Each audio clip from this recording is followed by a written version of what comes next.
Alright, good afternoon everyone. I do apologize for that little delay. I was just setting up the tags and stuff. So I am just going to dive in straight to today's stream. So what we're going to do is I'm going to kind of update everyone what's been going on in our server, so you guys know, show you guys what the account looks like at the moment. And then afterwards, we'll check out Empire 42. I think there's war going on right now, potentially, so we can check that out.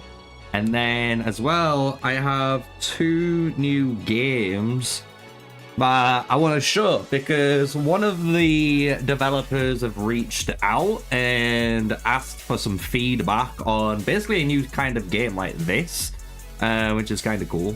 And then what else they've got is another game, which is going to be pretty interesting. I'm just trying to sort out my webcam quickly. There we go. And we've also got a second game that I'm doing a couple of videos for on the channel, and I'm kind of gonna like showcase that off for the first time. It's just gonna be a YouTube video or so you can kind of see what the game is about before I do any videos on the channel. But we are gonna do mainly Age of Empires Mobile on this stream, because that's kind of the jazz. So what I've been doing on the sly is starting to push my exploration. It's one thing that I knew I needed to do really early on. I haven't been doing it, but obviously I have been starting to do it now, because I'm going 140 deep in the good old, you know, quests line for it. I do need to get it to stage like 16, I think it is, and you can get 2 sculptures a day, which is really nice, man, for free-to-play players. I'm gonna be honest, having those for 2 are nice. So what's going on right now, we've got the tribe kind of event on, so I am sending my rally march there I've been working on. If we go to my heroes, I will showcase what we've been doing. So at the moment, I'm working on this cavalry march. It's the Cid march, so it's going to be El Cid, Tariq, and Bushra. You can see they're all 1 stars. Tariq got a little bit extra from the heroic expedition, but I'm leveling these guys up basically as a cav march to see how good it is, just even at 1 star. I think a lot of people would really appreciate knowing that, and then we can make some guides on them. The next thing I've been doing is actually, if we filter and go to tactician archers, so I've been working on my YSS and my Theodora. We've got Queen Sindeok as well, but I know Solomon comes next season and he's going to replace this Sindeok, unfortunately. So I am just working heavily on these 2 guys. I'm starting to get their gear. So you can see my Theodora's got the purple gear, my YSS has got kind of a mix at the moment. If I get full legendary on him, that's going to transfer to Solomon, and then YSS will get epic gear for him. So we've been working on that. But when it comes to my main marches, right, my main marches, if we look down, I've got all my farming marches set up as well. If you guys wondering, tomorrow is going to be that videos. If you want to know the best formations for gathering, I will show you all 4 of them in my first kind of beginners gathering guide for formation setup. But when it comes to my other heroes though, so if we come into like Mulan now, right? So my Mulan, I've got level 20 across the board, which I feel really happy about. I could start working on the boots to get to level 40. The reason why I could go to level 40 on the boots is I do have 3 blueprints already stacked there. You know what I'm saying, chat? So that's going to allow me already to go instantly to the next star, which is going to be nice. So I could go for that. When it comes to my other gear, if we jump back onto her, the star rating, I do have spare 1 of these. It's just on a different hero at the moment, right? Same with all this other gear. I do have, I think, a couple of extras. I can check the vault out in a moment. But apart from that, my Attila already set up. We level 20'd the chest. I've 1-starred it already as well, which feels good. I'm working on the headpiece next. epics. So I'm going to get that to level 20 and 1-star that, which will feel good too. The attack pieces I'm not too bothered about. I'm really concentrating on defense primarily because we already do a ton of damage. I'm going to be real with you. And then you can see my Rane is already level 10 across the board as well on epic. So I've got a really nice little base on my gear and I'm working on it over time. And that's kind of what you kind of want to be doing as a heads up to all those players, right? If you are more free-to-play player friendly and maybe you're not as active as you know you could be in this game, the third commander, you probably want to run, you know, all blue. So you have a legendary setup, you'll have a epic setup, and then you'll have a rare setup down here on the Rane. But if you are really active, I'm gonna be honest with you guys, getting purple gear isn't too difficult. It really isn't. I have not been spending any money on this gear side of things, and bro, I'm getting it. You know what I mean? So that's kind of like my archer setup. When it comes to my infantry, Miyamoto already got his setup as well, which is nice. The Tribuana full epic, I need to start leveling that up once I sorted out basically the map, you know, my archer march. Same with the Hammurabi, I made the mistake of already investing into these two pieces. I should have just held off, I'm gonna be honest, because those, you know, even if it's just 100, 200 tokens in total there, could have gone towards any of this gear here, which would have been a lot more appreciated on my end, right? Because that's kind of what I've been aiming for. And then, yeah, Hammurabi's full purple. So, pretty good. Richard, we freestyled, by the way. So, I didn't record it. I didn't have time because, as you guys may know, my area recently had a flood and my house was luckily enough to survive. The neighbors to my left and right as well, they survived. However, the houses straight across, so 2 left, 2 right to us, water got into their houses, as well as like people on the connecting streets and people across the road. They had reports of, you know, nearly a meter high deep water inside their homes. So their homes, all of their first floor, destroyed, man. And I'm not gonna be lying, it's fucking shit. It's really shit. So I didn't have time to record all. I just was doing stuff when I had time to, you know, and I was kind of sorting out the house. But we did 3-star Richard on the goods note. So we've got a 3-star Richard. We got the 3-star on Joan. She's got all purple gear. We are going to work on this gear over time for Richard, so he'll have all legendary.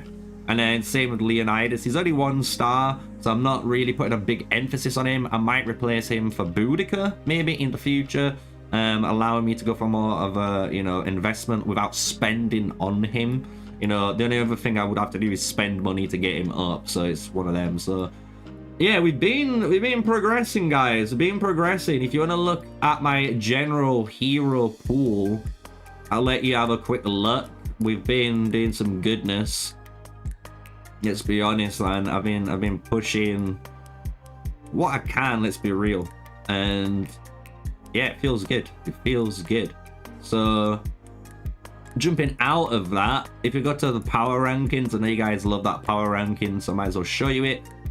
So current power rankings, personal power, we're ranked 86, so we jumped up a few places since we are now over 7 million in power. Feels nice saying that. So about to hit 10 mil, 3 mil away, so that's going to be the next grind. But we've got Galapago or Galapagio. It depends on how you want to pronounce it. You know, I know there's different ways of pronouncing his name. But number 1, we got Caiaphas here. Number 2, Razel here, or Raz. Number 3, and then we got Mardex. Number 4, Airtel. Number 5, Savage. Number 6, Tension. Number 7, Vision. Number 8.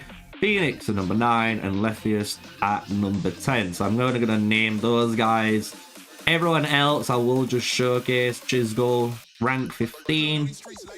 But going all the way down this list, showcasing, you know, where everyone is. We'll show you the top 100. So anyone who's rewatching the live stream, because this will probably be today's Age of Empires upload, I'm going to be honest with you guys. because I've already done the Call of Dragons video for today. You know, you'll be able to see where everyone is. So hopefully that'll be nice. If you guys got any questions in chat too, go for it. You know, don't mind, you know, answering in chat. So feels good, man. So that's the personal power. When it comes to alliance power, it is tweaking, man. There we go. 905 million for us at the top, and then you got Smash Squad rank 2. And then rank 3, Smash Squad 4. So basically Smash Squad 1 and 4 are the main 2 alliances, I would say. Not even that. Even 2 here. So these are the main alliances. They're so close in power with 4 and 2. Like, they're almost the same. You know what I mean? So they're the main alliances. Scrolling down here now are all the others that are here. So yeah, and if you just want to look at merits, these are the merits what we've earned. Again, we haven't done any major wars. All we've been doing as a server, because at the end of the day, we do want to fight together as, you know, in KVKs, hopefully when they come to the game. Especially like the Wonders event too. That's a cross-server event, I believe. So it's going to be really fun to see those. We do want to work together. So we've been fighting mainly on the City Clash events. So if we kind of zoom out right now, one kind of did conclude. So if we come over here to the Eastland, you can see they've just taken over this area somewhere over on S4U side, or S2A side, should I say. So they've taken some of these forts, which is fair enough on there. But if we come here, you can see they're hitting this mountain fort as well. So they're taking this. So they've got access. So it's all here, basically. This is what they've taken. You know, so that's kind of a little mini update. And what the main goal is, as you guys can imagine, is going to be Kingsland, right? So it's all going to be about Kingsland. You can see here, Smash Squad already building out, and we're going to have to, no matter what, if we're going to fight, we're going to have to punch through them, right? So we're going to have to teleport forward to punch through if we're going to go across this way, because they've purposely built across us. Literally, like, they've built across to stop us going to touch the Imperial City, right? Which is fair enough. And you got the Smash Squad 2 here on the other side with 1. They're pushing it forward. 1's already touching. And you got 3 down here on the bottom side. They've not entered on this extra, you know, past entry. But yeah, we've got about 12 days, I want to say. 12 days until the Imperial City actually opens. Yeah, look. 11 days, 12 hours. So we've got a lot of time to fight and actually get there, you know what I mean? So I don't know when stuff is going to occur, but when it occurs, it's going to be crazy. But on that hour, when this unlocks, it's going to be carnage. We have to be touching. Smash Squad will be touching. So it is going to be, you know, the final hour. Literally, it'll be the final hour on this timers. It's going to be really fun. I cannot wait to see, like, the phenomenal event, right? What everyone's been waiting for on our server, and see who actually wins that 10k prize for their alliance members. And that's going to give you gift cards. There's phones involved.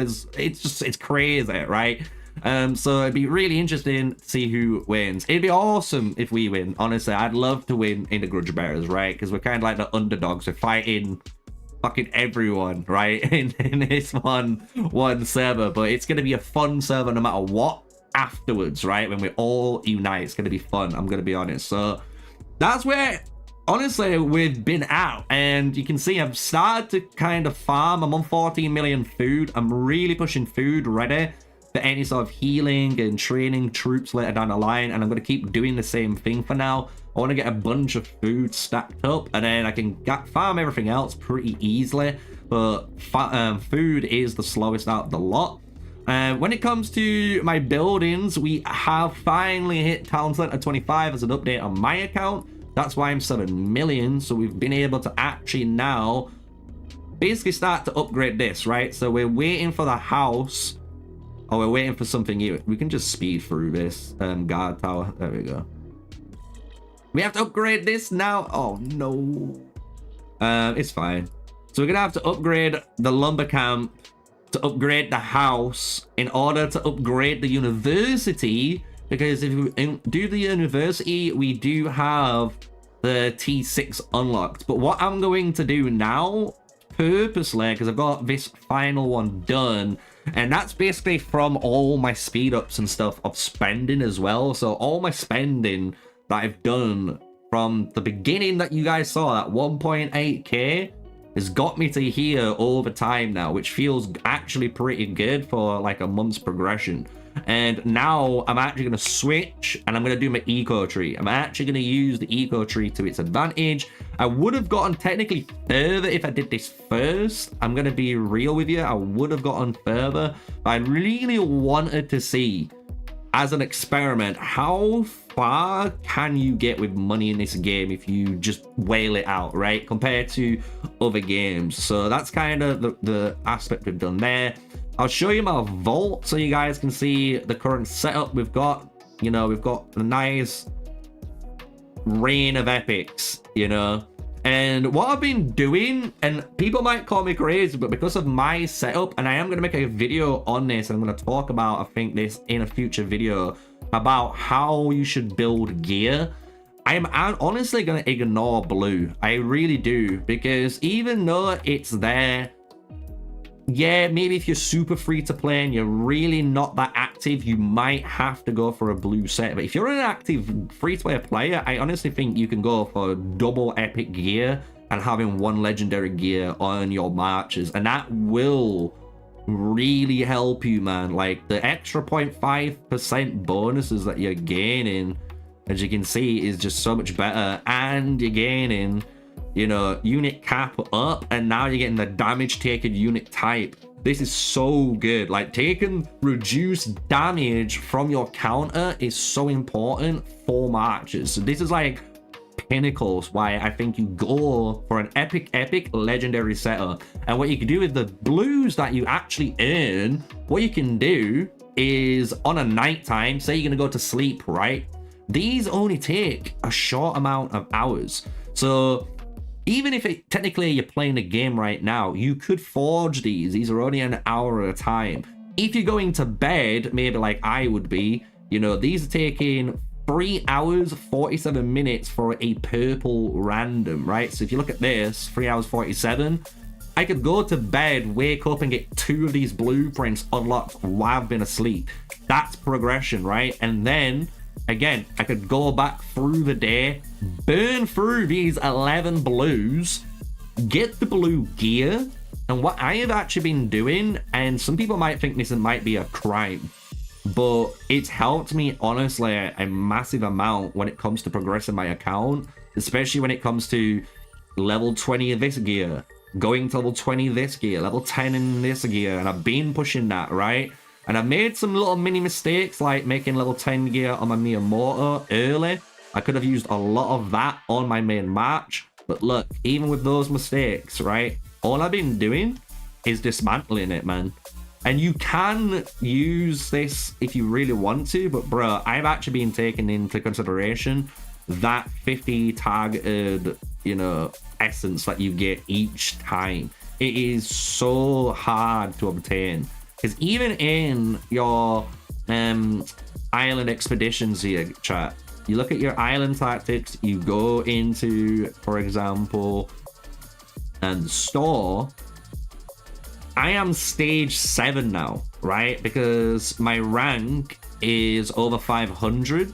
So if you go to the rankings, I'm ranked 61 in the leaderboard. On the reward table, you can see stage 7, right? Pretty good. You get a free legendary 1.8k on the Empire coins. But when you go to the store, you unlock another legendary blueprint to buy, which is nice, right? You're getting those legendary blueprints. But it's this currency again. You only get 1,500. And I shit you not, you can get, especially at my level, when you get into the deeper end of island tactics, you can earn 100k quite easily within a couple of days. So you can buy this really fast. And that's an issue because, like, I need more of it. And you can see down here, I don't really see any more of it. So unless this, you know, increases over time as I'm, you know, going up, I'm going to have to take note. But I haven't noticed it has, you know what I mean? And that is the currency that's going to block you Like, if you're trying to pump gear and get good gear, that is the gatekeeper, the targeted forging, not the meteorite. I'm telling you, meteorite is easy. You shit out meteorite so easy in this game. You can literally, again, send out a march, 2 marches if you really wanted to on a nighttime, right? And farm level 2s, or if you've got them, and I see if I can find one, a level 3. Here we go.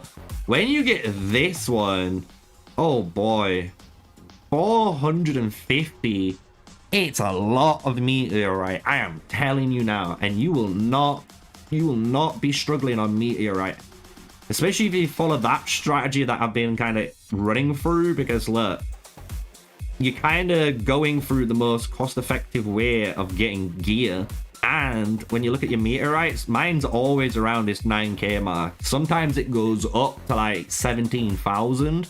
And when it gets to 17,000, that's when I'll pop a couple of these bad boys. You know what I mean? Because the 3k a pop, it's expensive. So I'm trying to get all the purples set, get all your purples done, and then you can easy go through that legendary gear. So, yeah, that's what I've been doing, chat.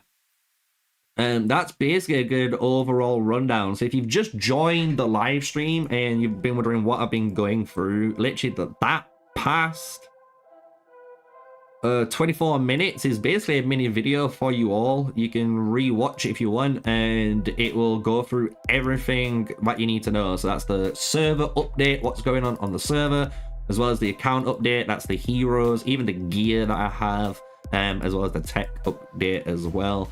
So good as gold. And troops wise as well, if you've noticed, I've pushed more archers because I really do want to be an archer main. I want to test out the Mulan warrior archer marchers properly. I want to test out all the tactician archer marchers properly. I want to be that guy. So for our kingdom, it's going to be cool, you know, being that specialist archer player, because I'm going to counter infantry like it's nothing, literally like it's nothing. So that's my goal. 7.1 mil power now after we claimed all of that goodness. Let's finish claiming these side quests, and then what we can do is, if you guys got any questions, there's 43 of you in the chat, so good morning to you all. Whack a question in chat if you want, and I'm happy to answer them as we go through.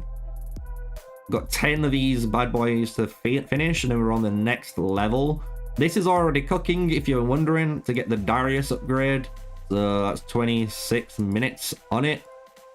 We'll still go through. I'm gonna get the resources, because to be honest, resources is the gatekeeper of this game, it feels like. I feel like you can earn a lot of speed ups pretty easily if you really wanted to, but resources is where it's at, you know. So now let's send out our Sid. Let's get these done, empty all of my exploration out, and then we'll jump over to Empire 42 and watch some goodness. So how am I like 500k less power than you, and I got T6 archers? Yeah, it's the heroes most likely. So if you want to look at my heroes that I have, I've got 1 star on most of the heroes in the game. I've got 2 star on my YSS. This is my biggest crutch, I'm gonna be honest. My biggest crutch was because I was running the Sneakyy Alliance at the beginning, and I was obviously doing my YouTube channel. I wasn't able to do the Derek events. I wasn't even, you know, if I could have got that 3 stars, it would have been amazing. So what we're going to be doing, I know players like Galapagos and I think Caiaphas and a load of the big whales in all the alliances.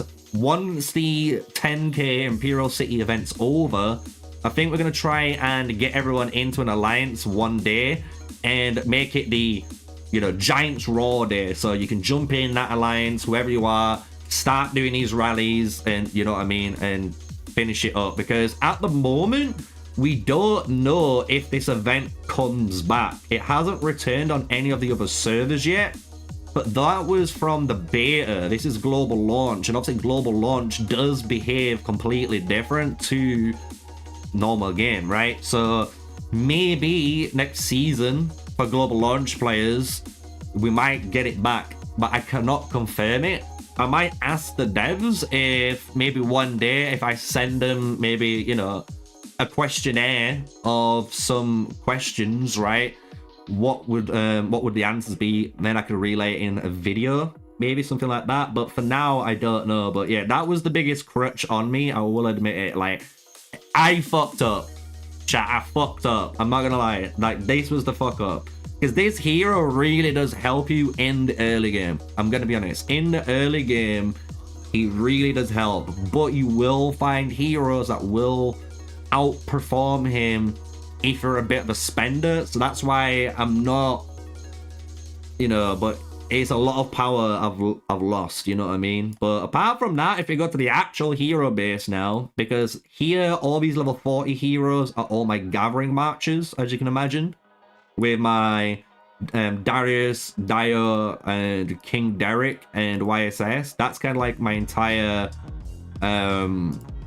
gatherers, basically, all four of my gatherers, which is kind of lit. And same with Cleo, actually. I've got Cleo down here, which you can use.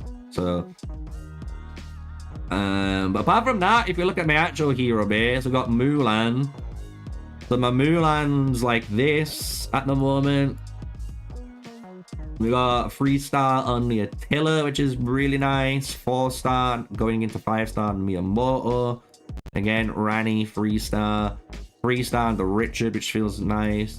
We got 3-star Trib. We got 2-star almost on Hammurabi. If you look at the stars, we just recently updated, which is cool. 3-star Joan. And then I need to technically spend, if I'm going to spend on Leo, that would get him to 3 stars at least. So I would definitely do that. I'm working on my Theodora for my YSS and my Sullen March. That's where she is. So boom, we can actually do an upgrade for her. So that feels actually pretty lit. Happy days. So that's my Theodora. Queen Syndiok is only 1-star. I'm not working on this hero. She's just going to be 1-star. Solomon is just a better tactician archer. So you will replace her with him. So there's no point going for a super build. You can just kind of use her as a placeholder, right? You know what I mean? So get all your epic gear, put it on your Queen Syndiok. When you get your YSS maxed out, basically, he's gonna get this gear. Your Solomon's gonna get the legendary gear, and your Theodora has already got, as mine has, right? The epic gear too. So that's kind of what you're gonna be doing. Yeah, I know, man. That's what I'm thinking, man. Freestyle the Leo, it would be really big. If I don't do that, I have to work on Barbarossa. You know what I mean? That would be my out. If I don't do it, I have to work on Barbarossa. And I could do that this season because I could do it through the heroic expedition, the Kingdom's Horde. So I could do it through these chests, right? And start working on him through that. So I could do that because I don't plan on using tactician cavalry. So I'm not planning on working on Justin in the Great. I'll be perfectly transparent with you guys. What archer march is the best one to work on? Honestly, warrior archers early game. So this is what I'm going to explain in my opinion from, you know, kind of looking at them, playing the game and getting a decent understanding of what people are doing. Warrior archers are arguably the best archers early game and in season 1 because of the hero pool you have access to, right? But when you get into the next season and the more heroes come out, it feels like the scaling benefits of a tactician archer march, which is Theodora, YSS, and then the Solomon that I can't show you guys at the moment unless we go on like a website to show it. When you get that march, that is a terrifying march because it does an absurd amount of damage. It has an absurd amount of good CC. It also has burn effects, which basically allows you to have consistent damage throughout the turns. And I will argue for the Theodora being, if not the best support, you know, tactician in the game. She is ridiculously powerful. Like, her active chance skill being 100% active, and without the numbers, right? Without the numbers, if you just put it down to what this skill does, you reduce your damage taken by your troops. Every time a commander uses their active skill, the third signature active skill, right? So every 3 triggers, your next signature skill does extra damage. So you're now empowering the YSS and you're empowering the Solomon, depending on whoever deals next, right? Then you also reduce your first troops commander, meaning your main prime, right? Which is the Solomon in this case. First skill damage taken after entering battle, which is just, again, crazy. Like, she does so much damage reduction, it's crazy. And she buffs you up. And when you go into more skills, you have Immortal Enemy, which recovers troops and purifies all hero attribute debuffs. Like, do I have to say any more? Then you've got Conflagration, which is the extra damage output on this hero. Like, she is bonkers. Actually bonkers in my opinion. Like, for an archer, crazy. Especially in infantry too. Like, tactician infantry with the Sun Tzu and Theo on their own is just cancer.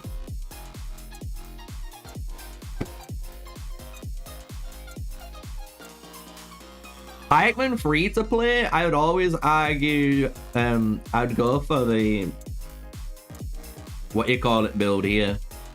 Like Richard, John, and Barboza. And then season 2 rolls around and you are going to replace John with, I believe it's Boudica. So that's going to be a really powerful upgrade for you. For the warrior archers, it's not too bad because, again, if you did like the same boat, because I'm more of an I want to be more of an archer known player. You kind of, as a free-to-play player, you're going to be running Josephine, you're going to be running Attila, and you're going to be running King Derek, and that's super suboptimal.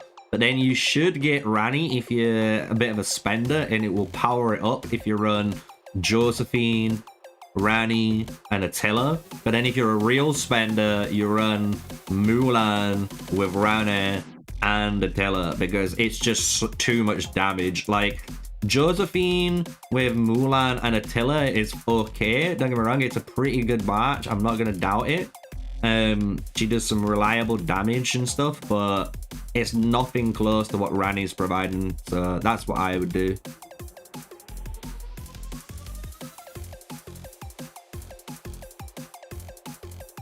Let me look. Drunk says, best place to Universal Medals, 3 stars. Rani 1, and I'm waiting for Attila. I missed him first go around. I'd wait until you get your Attila drunk. If honestly, having this 3-star feels so crazy. Because you get when Annihilate activated, increases your commander's might by 50. So you get an inherent might stat increase, which is great. So you're doing more damage for 3 seconds. But then you increase your trigger chance of your Annihilator's double attacks by 5%. So you get, you know, the ability of triggering this skill more in battle. And that is powerful. Like, that is where it's at, man. Like, getting that extra double attack chance should there. You know what I'm saying? Don't get me wrong, if you're a super spender, you are going to max this out because it gives you 35% more might damage on top, which is kind of crazy. To buff up the Mulan even further, as well as the others. But yeah, definitely wait until you get your Attila. Attila is just so strong, man. Like, and the good thing is, again, like, if you don't play archers, or say you want to take a break from archers, he will be a key piece in the cavalry lineup, because I believe, I could be wrong, because I'm not a cav main, and I haven't spent a lot of time on the cavalry side. But I do believe what you do is run Guan Yu, Harold, and Attila as your cavalry lineup season 1. And then season 2, you get Lubu, and then Lubu becomes the primary commander, and you run Lubu, Guan Yu, and Attila. And that is disgusting. So that's like a transition you can do. Or if you want to use your Attila, obviously in your Archer March, you'd probably have to run Lubu, Guan Yu, and Harold. But that's my opinion on the cav side of things. But yeah, that's something to look forward to and consider with Attila. Like, Attila is really versatile. The Sid, yeah, Sid's kind of what Jeff said. Like, I don't know what the Season 2 Martial Commander is, unfortunately. I'm gonna be real with you, I don't. So for me, at the moment, this is the build I would actually run. So my Sid match I like is the Sid Taric Bushra. Like, this match feels good.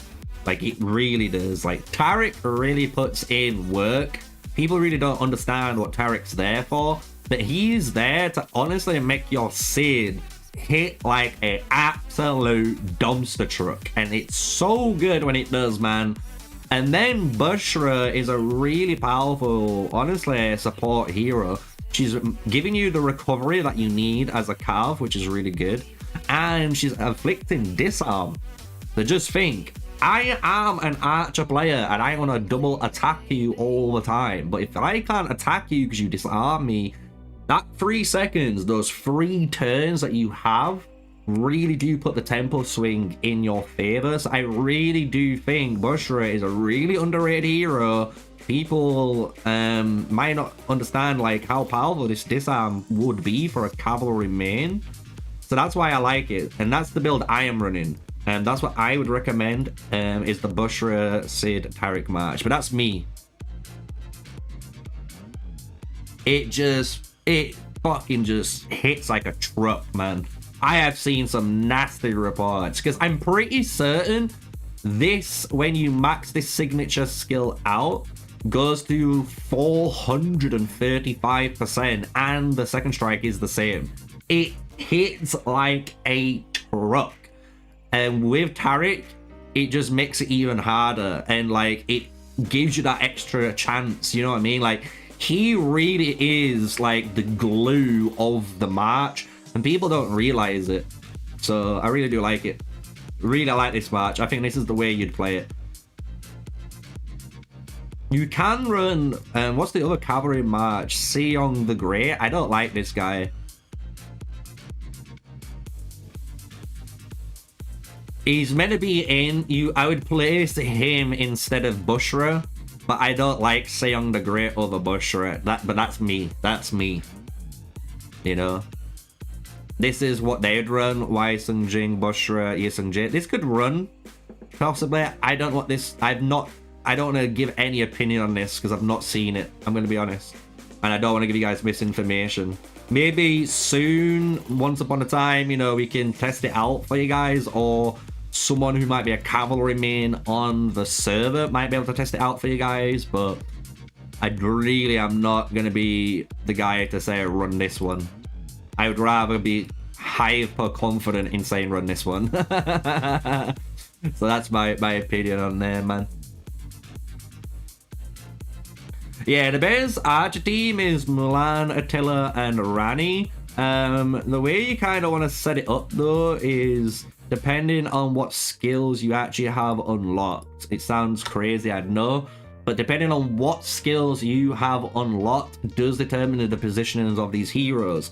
The way I have the hero set up is better to have Attila on the 3rd slot. This is going to grant the most amount of benefits to the march, especially to the Mulan specifically, like, which is really good. Rani is really nice, especially the build I have. Putting her in the 2nd slot allows you to put the armor piercer on earlier, so you can actually shred people's armor. And the beautiful thing about that is it's one less legendary skill to worry about. So free-to-play players and kind of mid-spenders and lower spenders, this is going to do a lot of work for you. You don't realize reducing enemy heroes armor is going to be a godsend for you. So you could change this, don't get me wrong, you can upgrade armor piercer to warrior's hymn. If you do this, it will allow your next hero, aka your Attila, to crit. But if you're going to do that, It is what it is, you know. But it is depending on all on your skills on this matchup. I'm going to be real. It's one of the most complicated matches to discuss. But what I want to show you, I'll show you guys this as a little teaser. This is a little teaser for everyone for the stream and stuff, right? I know you guys have been wanting hero lineup guides, and I have been working on infographics on, how can I put it? I've been working on overlays and templates and pieces to make really good quality guides. So just to give you guys a little understanding of what I've got, this is kind of one of the screens. So as you can see, everyone's animated, everyone's moving. Where these blue boxes are is going to be where the rings for each hero is going to be. So on screen, whenever the, you know, actual guide comes up, obviously at the very top there, it's going to have their names, it's going to have their rings as well. I am not going to be here. I'm going to explain what the match is. So, you know, this is the Mulan, Rani, Attila setup with these rings. Give you a base understanding why you want to end this setup. And then what I'm going to be doing is basically then bringing you into the full game. So then you see the match in this screen. You know what I'm saying? So that's the way I'm going to be doing my hero guide. So if you guys like that, let me know, because it's not just for archers. It's kind of a little bit of a spoiler, but my first guide is going to be on warrior archers for Age of Empires Mobile. At the end of that video, I will ask you guys to comment, obviously, what you want the second one to be. So if you want to do infantry, cavalry, pikemen, whatever comment gets the most likes is going to be the one that I will do the next guide on, right? So, but I really wanted to show you guys that is basically the way I'm going to be doing, hopefully, my hero guides. And yeah, it's going to be good. How you doing, Guns? Good morning, sir. How do other content creators doing? I can show you. Chisgul, I've seen Chiz. Chiz was rank 15. So he's 16.7 million. So he's definitely put a lot more money in than I have. Alright, I know he's, I think, full T6 unlocked on his account, which is pretty damn nice. I'm now approaching T6. Omniarch, let me look. It's probably easier to find Omni through here.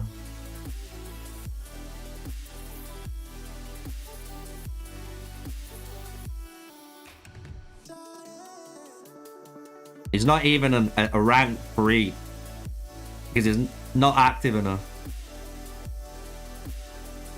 8 million.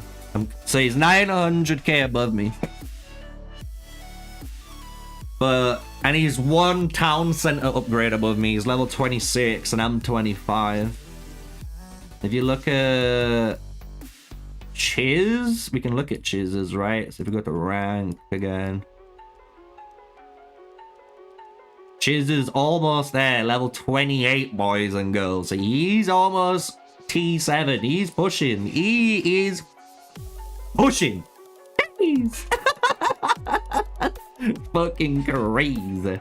Right, so what we'll do now is send this out just to gather, and then we will hope, we'll cross our fingers and hope there's some fighting happening on Empire 42, because I've made a couple of accounts, as you guys can see. This is Empire 20, so this is Bulba's, you know, server with Nephisto as well. So Nephisto server, this is that one. And then here is the Empire Project. So we can have a look right now and see if in the Empire Project there's any war going on. And at the same time, what I'll showcase a little bit afterwards, maybe after like half an hour or so, I'll show you guys a little sneak peek to these two brand new games that I've got in my emails. One of them I am going to do a couple of videos for, on the channel. Nothing too crazy, more like introductory videos, because I'm gonna be honest, it's getting me out of this mobile Forex City genre and making me into a, you know, like a variety gamer, which I actually want to be. I want to be a variety gamer, you know. I can play Age of Empires mobile, I can play Call of Dragons, I can play other games, and I can make content for all of them when I choose to, you know. That's kind of what I want to do at the end of the day. So if we zoom out though, shit. If we zoom out, let's get into the Kingsland of Empire 42. I'm 2 million power on here as well, which was funny. This could be my farm account in the future, who knows? So here we go. This is what's going on right now. ED here versus EE. So you can see there's this definite clash of territory coming in.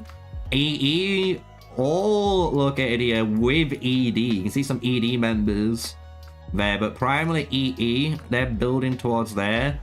Let's zoom out. What can we see? Is there any... Okay, we got some fighting going on down here. Let's have a look what this is saying.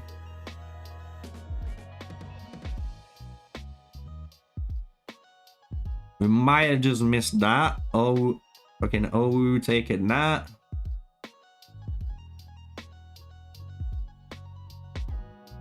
It doesn't look like there's no other craziness going on.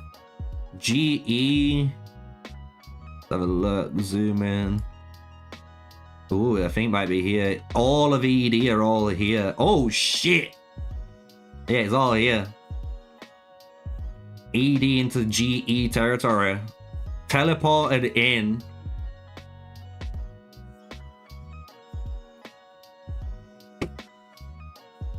If we look at the power rankings in this server. Jeez.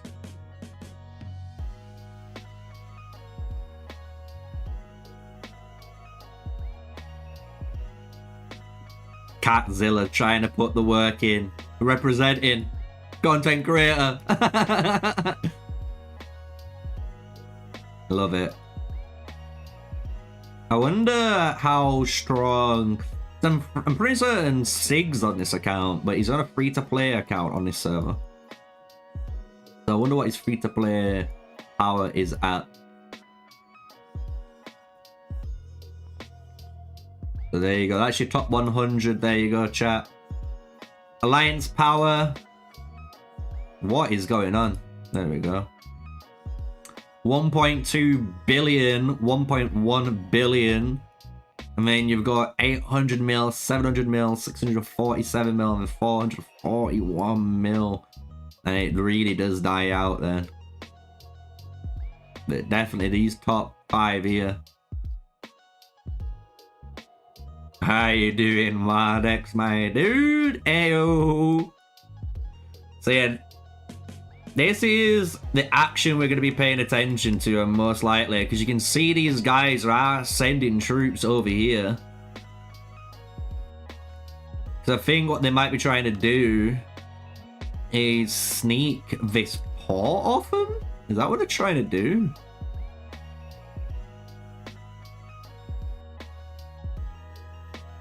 Like, cut off that pass there.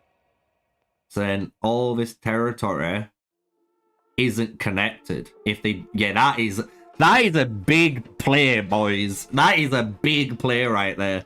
So if ED pull this off, they're going to be able to try and take this star dock from GE. And if they do, it will literally cut off, I think, all of it. Because I don't think... Oh, there is a sub-stronghold here. Maybe not. No, they're good. They're good. They're good. They're safe. But they do lose the connection. If you wonder what the connection will do, it'll just make them lose maybe a couple of these city bus. Nothing too major, but really interesting that they've done that. That's the play they've gone for. Catzilla showing how it is done. I know, man. Cat's doing some work on this server, honestly. Like I say, I want to see... I wish we could have seen this going off. But we missed that, which is, you know, it is what it is. And then down here, we've got obviously this building. We've got some troops out, but they're going to be EE troops.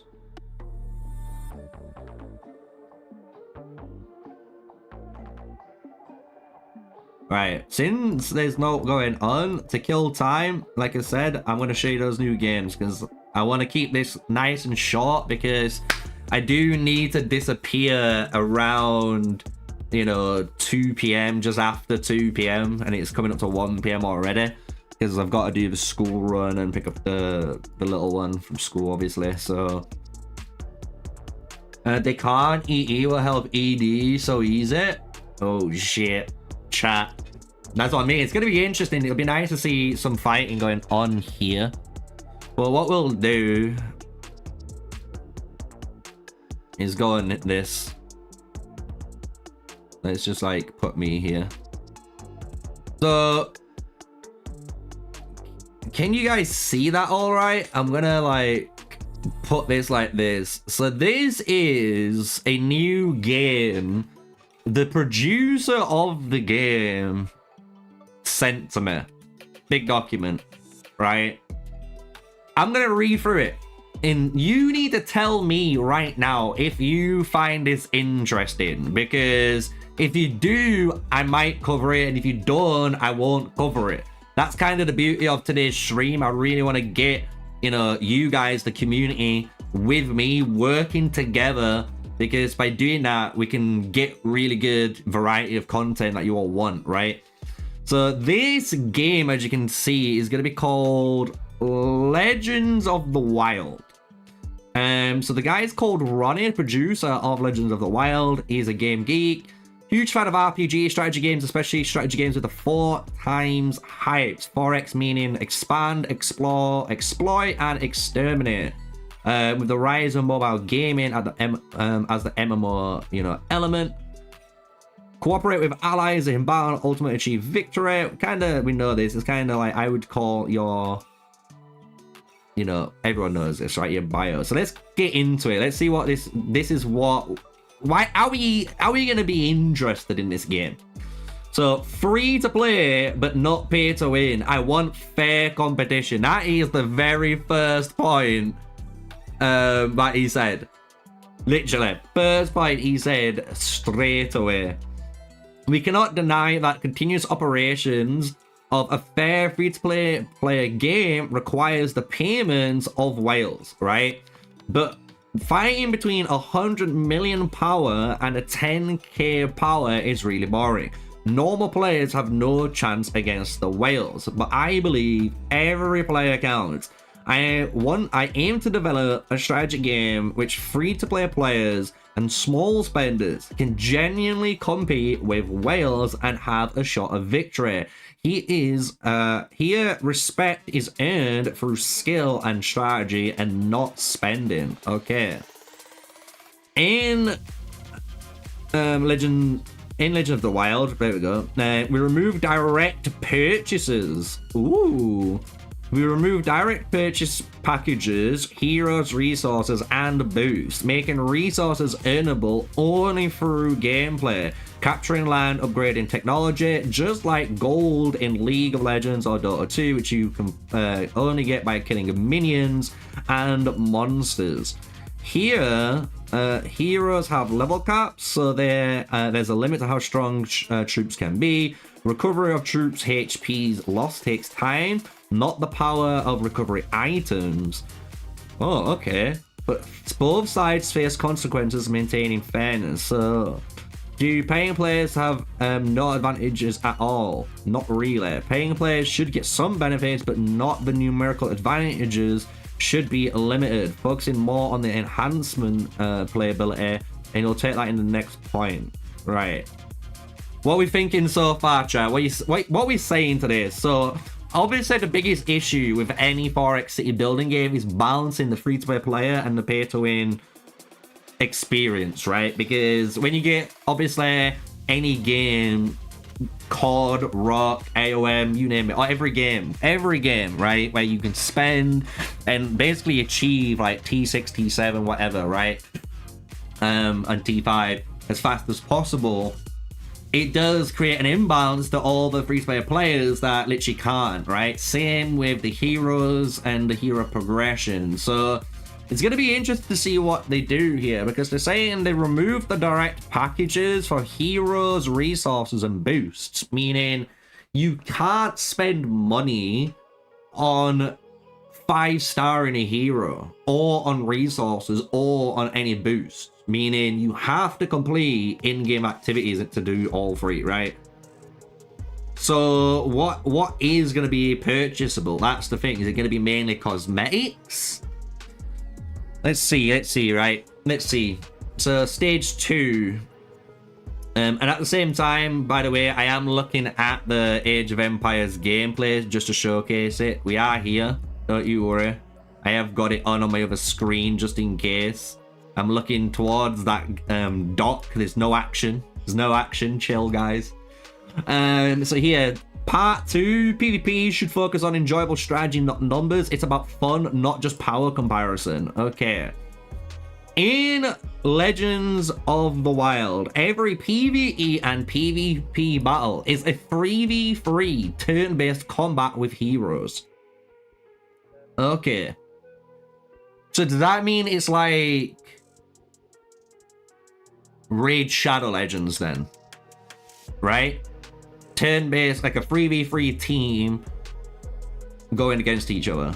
Each hero has 2 unique skills and 2 skill slots that players can freely combine. Ooh.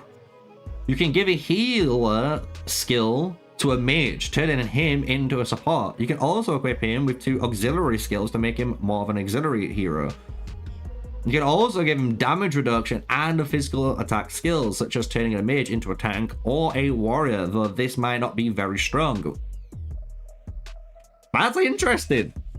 So it's kind of I would say the Age of Empires philosophy, but it's got 4 skills. So you got 2 main skills, and then you got 2 skills that you can freely change, basically. That's what it's looking like. And depending on how you change, you could potentially turn and, like, imagine you turn like a Lilia into a tank hero, or like a Mulan into a tank hero or something, you know? They should put some invisibility cloak on or something. What's that, Mardex? What are you talking about? For this game? Maybe, like an active skill or something. Victory hinges on strategic combination of hero skills, counterplay dynamics, and a dash of luck, not just on spending money. As for spenders' advantages, which I mentioned in point 1, are numerically limited. Paying players can draw more heroes and skills, so they have more combinations to try than normal players. With this variety, whales might be able to manage 4 to 5 teams at the same time, while the normal players can only manage 1 to 2 teams. But these teams will consume the same amount of game resources, such as health, recovery, and whatever that means. Okay.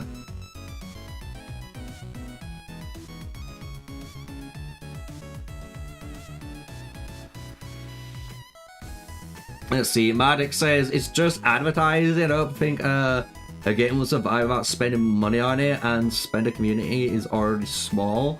They don't spend when they don't have a real advantage. Most of the big spenders work a lot and play not many hours. If they don't have an advantage on that, they won't even pay for that. Yeah, I know. That's what's gonna be weird, man. So here, it's saying you are... does that just contradict itself though? Because it says you can't spend on packages on hero resources or boosts, but here it says you can get more draws. So you can get more heroes and skills through draws. You know what I mean?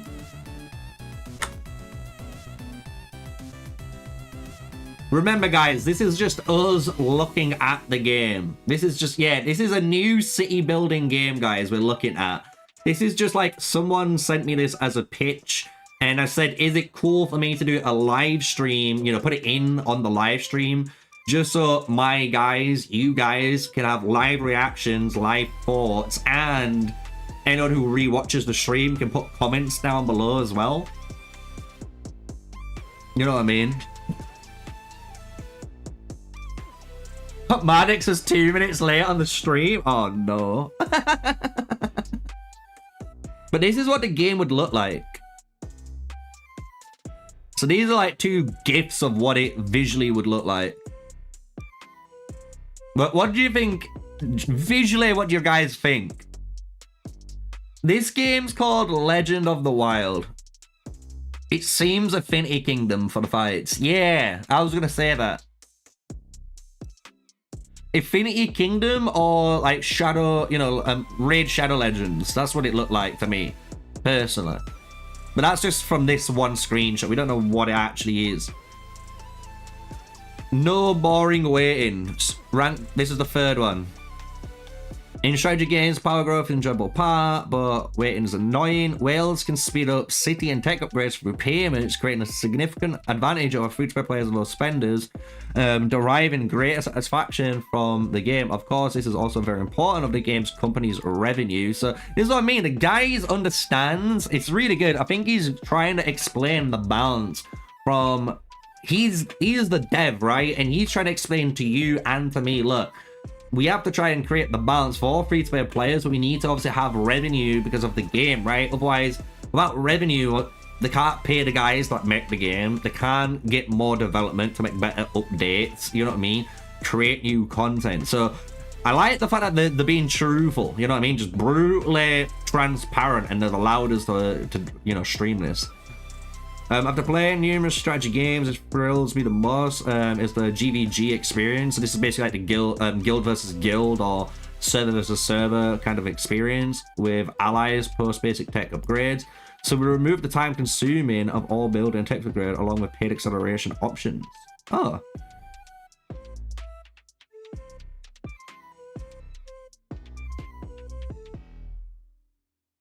Wait. There's no wait times?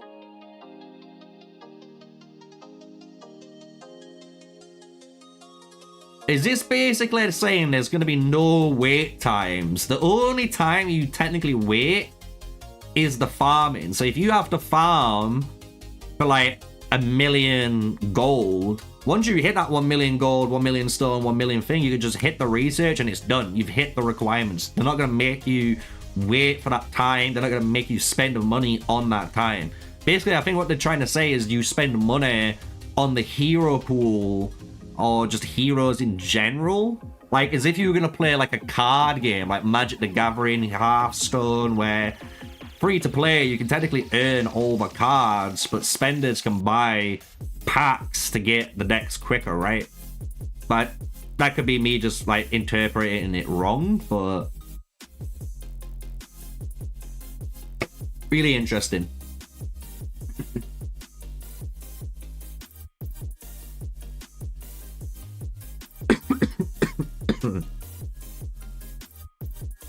Right, no boring world map gameplay. Each player has a castle, they teleport to the targets, engage in combat, and then teleport away. What?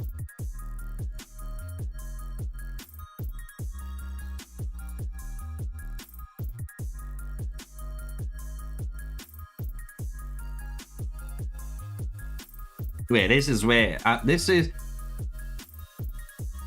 I don't know yet, TN. We're still trying to learn. This game looks like a battler like this. This is like what the first bit of gameplay we've had, right? So this is what we've seen so far, right? This is literally the producer's letter to me, like the content creator. And like I said, I asked them if it's cool for me just to show you guys on stream, because if you guys are interested in it and I'm maybe interested in it, maybe we might do a vid, like literally one video on it and see what it's like, you know? But if you're not, then I don't want to do it, you know? I have got another game later at nearing the end of the stream to show. That one will be on the channel for a few videos. That one is interesting, I'm going to be honest. You like the graphics and you like the UI. That's good. This is what I mean, guys. If you got any feedback right now, put it in the live chat. And obviously, if you're re-watching this live stream, maybe because obviously I haven't posted the Age of Empires mobile video today, I do apologize. But the Call of Dragons crew were calling, so we had to, you know, make a guide for them. If you're watching this Age of Empires mobile live stream now back, just to get your kind of daily fix from myself, you know, put a comment down below. You know, put a comment down below right at this timestamp, you know, so the guys know. Even if you just put, I know, anyone who wants to put a comment, put LOTW and then put a dash. That's Legends of the Wind, and that's what we're talking about right now. So anyone who wants to, you know, put a comment about this on the live stream, just put, like this is done here, LOTW. All good. And then we'll know you're talking about this game, whatever you're on about, yeah? All good, chat, we're on the same page. So this is saying for some reason we're teleporting into the target and we teleport back out. When I'm safety behind front lines with allies shielding me, enemies should be able to flash right in front of my attack mesh, shouldn't they? In Legends of the, we offer real terrain gameplay. Mountains, rivers will obstruct the movement, allowing guilds to strategically place defenses or plans attacks using the landscape when... Right, I reckon I know how this is working now. This actually might be really interesting. Hold up. Right. Hear me out. I think I figured out how this is working. I think it plays like you're playing, right? This is gonna be weird. Like this, right? You're gonna be on this map like this, right? And say like these, let me try and find just a fucking ad. Right, here we go. So imagine this is something that this was an enemy player. You can attack this person in the open field like you would do in all of these games. However, being a random turn of battle effects, it looks like it turns into this. And whoever wins this fight wins the battle, and then that person's troops goes back and the others doesn't. You know what I mean? I could be wrong. I could be wrong. That's what it could be like. I don't know, but that would be interesting if it does, because they're offering real terrain gameplay. Mountains and rivers will obstruct the movement, allowing guilds to strategically place defenses or plan attacks using the landscape. When I'm well behind the front lines or our defenses are robust, I'm secure and I don't need to activate the protect shield constantly. So basically, it means you don't have to keep shielding your, you know, your main city from getting rallied. Basically, that's what it's trying to say in that. And that's kind of some pictures on the, you know, the city look. That's what it could be. The battle is over. Let's start another one. In strategy games, after battling alongside allies, experiencing the thrill of victory at this sometimes defeat. At this time, we desperately want to do it again and enjoy the fun process with a new content and new opponents. However, traditional strategy mobile games often only provide 1 to 2 cross-server events per month, lasting a few hours or days, which leaves us wanting more. But starting a different server with a new account makes it difficult to let go of the characters we've invested so much time, emotion, and money into. Can there be a better mechanism to let us, and we made a seasonal system. So they're doing the seasonal system, right? So let's see how their season works, because some people like seasons, some people don't. I don't mind seasons. I'm going to be perfectly honest. I really don't. I have played games like, you know, TFT, you know, League of Legends, where, yeah, you earn all the heroes over time and you play ranked and rank up and then it resets, right? Each season. Same with even on Era of Conquest. I didn't even mind it on there. In Legend of Seasons, about 40 to 60 days. Players fight for their own factions. The factions fight ultimately occupies the heart of the world wins. Members of the winning faction will get more rewards, while the losing faction will get some rewards. Okay. And after the season settlement, players will enter the second season after a few days of matching. In the new season, you'll meet your new opponents and new teammates. Your allies in the season will in season 1 be matched together. Oh, ooh, wait, what? In the new season, you will meet new opponents and new teammates. Brackets. Your allies in season 1 will definitely match together. Interesting. The new season will also provide new gameplay and mechanisms. At the start of new season, all paid related data remains intact. So all your heroes, your skills, appearances. So they're doing cosmetics, guys. It's cosmetics.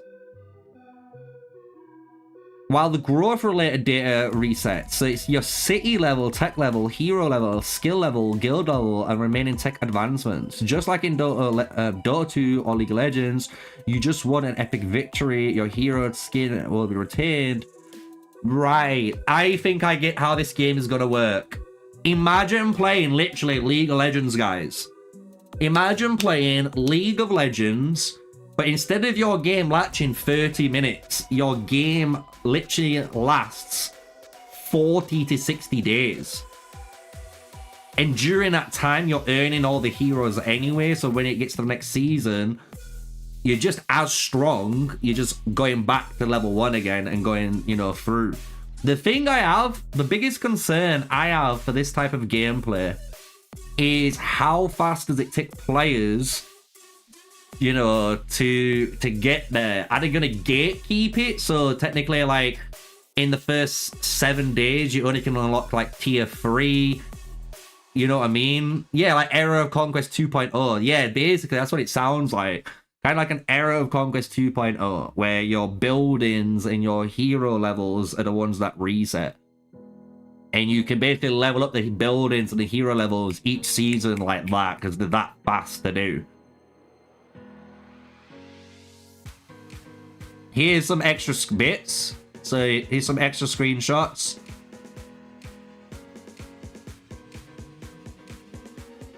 I've shared a lot. I'm very excited. The opportunity to bring you Legends of the Wild. It's so different. At the same time, it's I'm very nervous. In Legends of the Wild, we've made a lot of innovations which come with both opportunities and risks, as well as challenge of the players' adoption. However, I think these changes are innovations of what I and hopefully you want as players. So I hopefully can give us a chance. To quote the movie Ready Player One, thank you for playing my game. I look forward to bringing you the experience. So this is that game. So what's your guys' initial thoughts? You can remember, this is the first time I'm seeing it too. I'll be honest, I'm always interested in new games. I think everyone is. The thing is, what I'm always skeptical on is this seasonal mechanic. I'll be honest, I'll be perfectly transparent.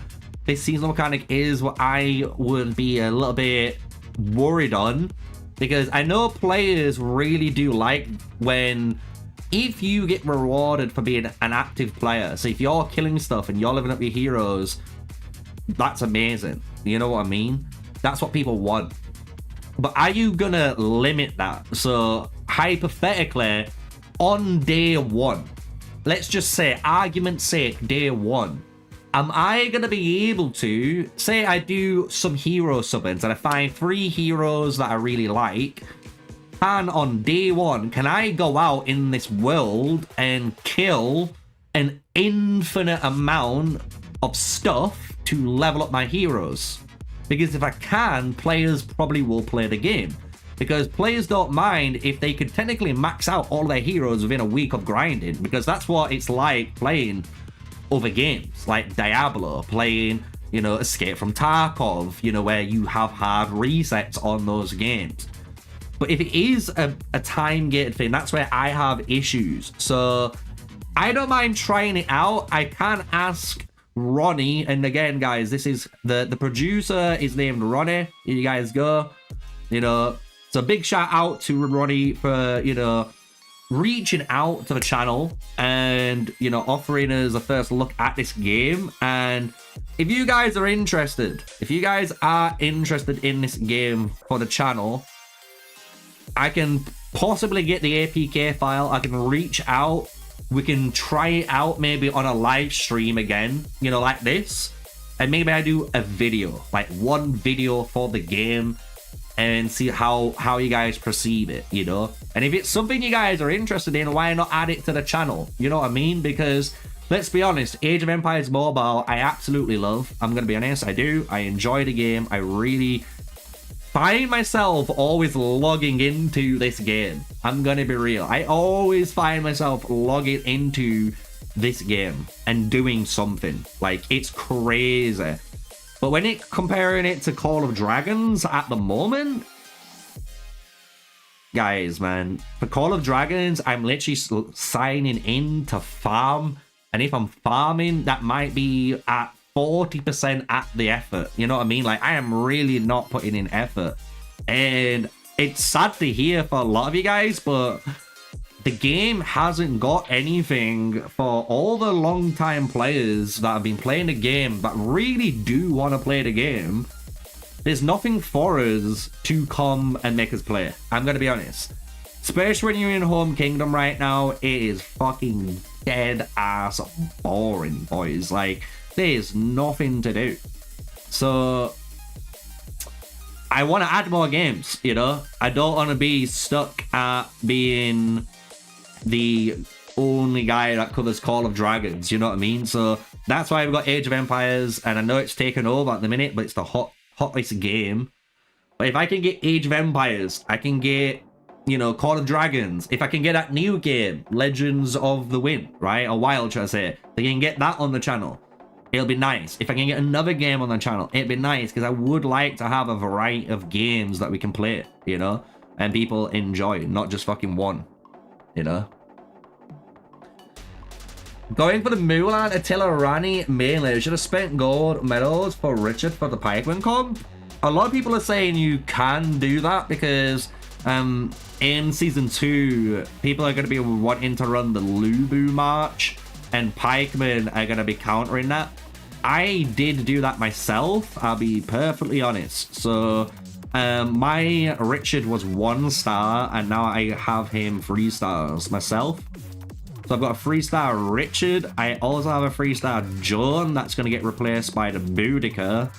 But I have Leonidas, and he's 1 star. And I technically are either going to spend, you know, exchange tokens on him, and that will to get him to 3 stars eventually. Or I will have to spend some hard-earned money, you know. Gotta spend that moolah and get him to 3 stars. So I've got options. If I have 3-star Leonidas, I'll just run 3-star Richard, Leo, and Boudica, basically. But it's a pretty powerful comp. At the moment, I'm working on my archers still. You know, we got our gear rolling, as you can see. Easy as pie. Oh, wait. There we go. Easy as pie for the Rani, Mulan, and Attila March. Got all that set up. Miyamoto, we got that set up too, as well as Tribuana, we got her set up, and even Hammurabi. This is going to get replaced with Yodit. So when we get Yodit, Yodit's going to go here instead of Hammurabi. So that's kind of a little placeholder for now until we get her. And then my other main march I'm working on is the YSS march, you know, as you guys may have seen. So it's going to be YSS with Theodora, and then Solomon, but Solomon's not out yet, so I'm in no rush. So that one's I'm working on over time, basically.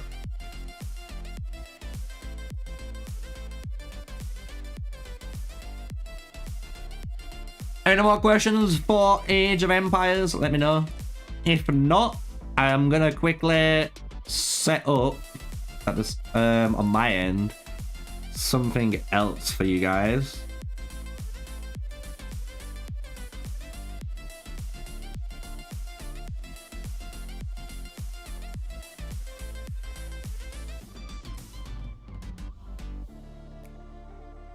When will Age of Empires Mobile get a PC version? I honestly don't know that question. However, I was speaking to another content creator, and they said another content creator, I think it was 12-inch PvP, said on one of his live streams or on a video, but 12-inch basically, if you guys know him, a Rise of Kingdoms content creator, he got invited out to their studio, I think, and I believe he said they saw a client being worked on. So there might be a client being worked on, I just don't know 100%, you know, and I don't know any dates or anything like that, so I do apologize for that, you know.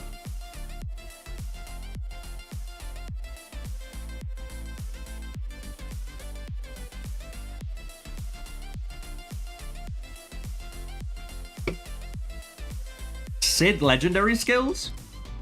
Yeah, let's go over them. I was looking at this myself the other day.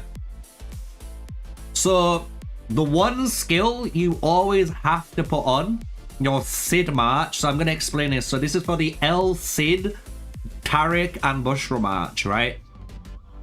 You always on your Taric, and this is what's kind of good. Taric has armor piercer. So for only one legendary skill, you only need to grab Roar of Victory. Yeah? This is going to grant your troops increased rage, and you're going to deal might damage, which is really good. Everything you want. And then you're going to be doing the same thing on your Sid. So no matter what, on the Sid march, guys,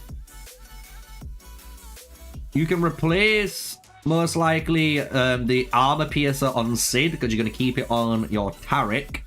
But replace armor piercer with Roar of Victory as well. So both your primary and secondary commander both increase your troops' rage, meaning you shotgun these massive blows out. So you need both. This skill, mandatory. Mandatory. Now, there is two different builds you can go down, because there is double attack here. And I was looking at a build with Attila the Hun instead of Bushra, and if you do that, you would run double the attack. However, if you plan to run Bushra, I honestly would go weak spot attack. So if you're going to run Sid with Taric, Bushra, you're going to have number 1 will be Roar of Victory, and number 2 will be weak spot attack. That's going to give you the most consistent damage output and the most amount of, like, basically rage generation that you can have on the march, which is what you want, because with this hero, he honestly does an absurd amount of damage. An absurd amount of damage. You can see here, after launching a normal attack, he does 1 instant mice damage. This goes all the way up to 435% damage when maxed out. Then it deals 1 extra instance of might damage if the target is in a slowdown state, which is really easy, because guess what? Your main skill does this. This reduces your enemy's, march speed. So you're gonna have the slowdown state on them. So you just fucking absolute hit like a truck. So that's what I would do for the Sid skills. So Sid skills again. Here, Roar of Victory, and here, weak spot attack. On your Taric, all you need to do on the Taric, replace Infuriation with Roar of Victory. If you're a bit of a spender and you really want to go for a supportive march, for a support march, I would recommend Act of Mercy. If you want to make Taric a bit more of a DPS heavy hero, weak spot attack again is just a good one, but I actually prefer Act of Mercy, I'll be personally honest. So like buffing up the Sid. The Sid's there to do the damage. Let him do the damage. And then when it comes to the Bushra, come over to the normal skills. You can keep one, and I mean one of these skills, depends on which one you want to keep. I prefer the Fortification. Fortification is actually a pretty good skill. So replacing metal with King's Blade is really good. So that's kind of why I like Taric and Thingy with the King's Blade now, because you're going to be increasing basically all your heroes' damage and their stats with just one unlock on two heroes. So you're going to have it here, and there. So that's what I would do for that match. But like I say, I'm going to be making some hero guides for this, so don't worry, And I'm going to make, like I say, if you guys missed it, just kind of give you guys a little showcase. My future hero lineup screens will look like this. In the blue will be the rings. So you'll be able to see all of the ring choices, obviously, there. And then, I'll explain the thing. So we've been doing work. We've been doing work in the background while posting content and doing stuff, So what I want to go over is another new game. Like I said, I got 2 new games to showcase, because to be honest, I got not too much time to talk about things, and there's not much going on right now in my server. And if we jump back over to Empire 42, we'll see that I think the Empire project hasn't got much going on either, so we'll double check though.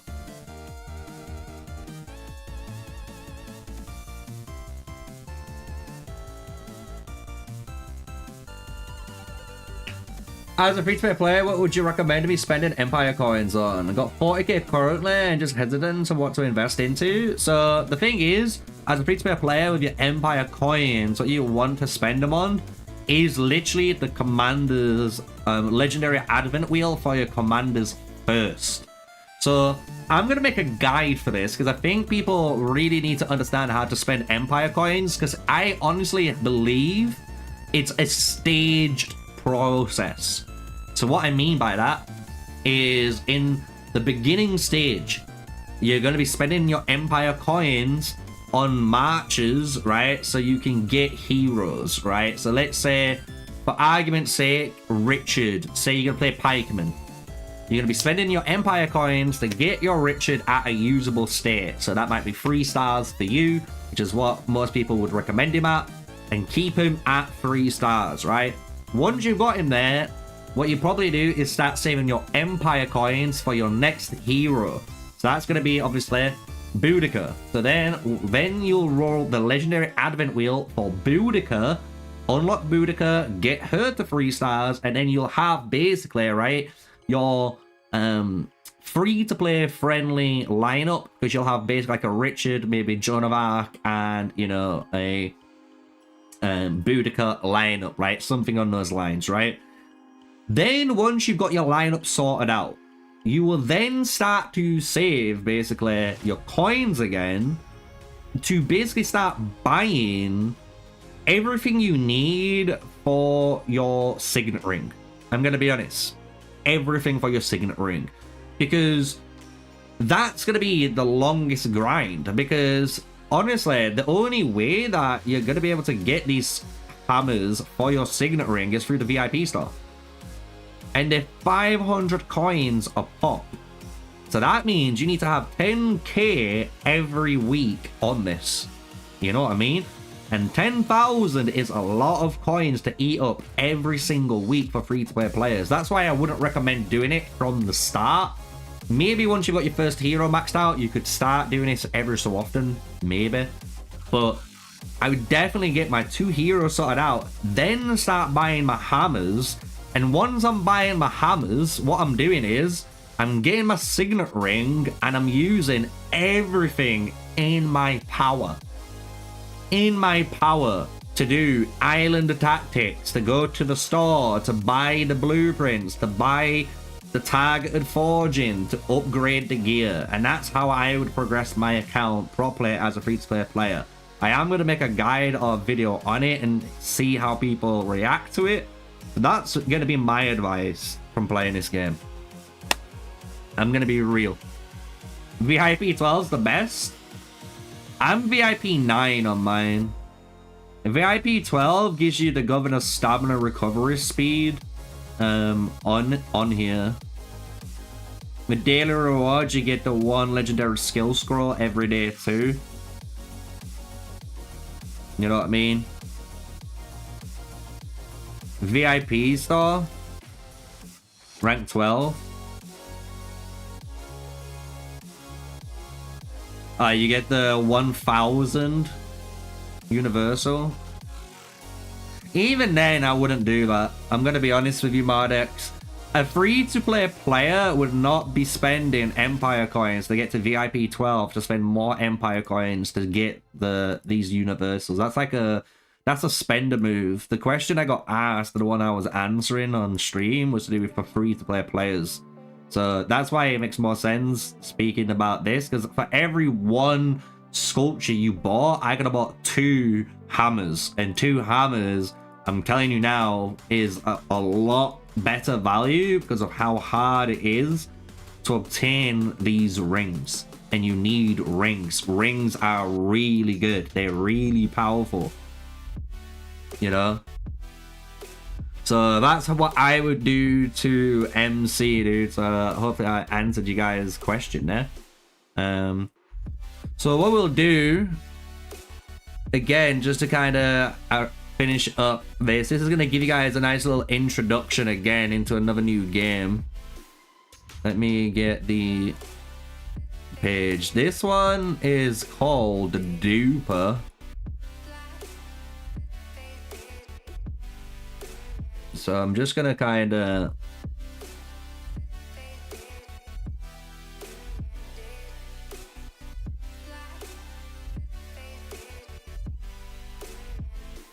so we can watch this together. I basically want to show you. I'm not gonna watch the full video, by the way. Before you turn off, I'm not watching the full video, but I am gonna showcase this. This is another game. This is coming to the channel, by the way. This is a brand new game, very hidden right now, but all I'm going to tell you is it really looks interesting and it is up my alley because I love playing games like TFT, Hearthstone, you know, Battlegrounds in Hearthstone, Magic the Gathering, Yu-Gi-Oh, obviously strategy games. I like it. I like it. I'm a nerd at the end of the day. I love gaming, right? And this game I really wanted to show you because this game is, as you can see, kind of crazy when you first look at it here, but what the aim of the goal of it is pretty simple. Let me get the live draw up.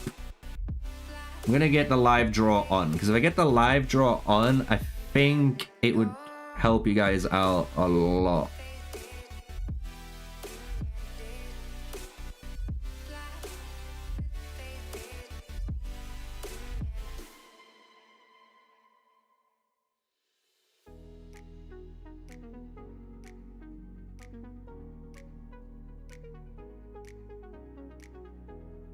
If it wants to work.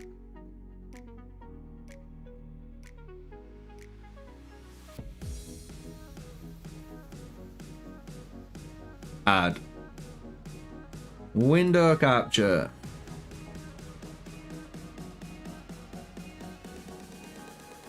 Why is it not picking it up?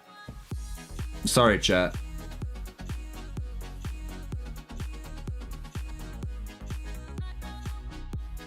There we go. We got it.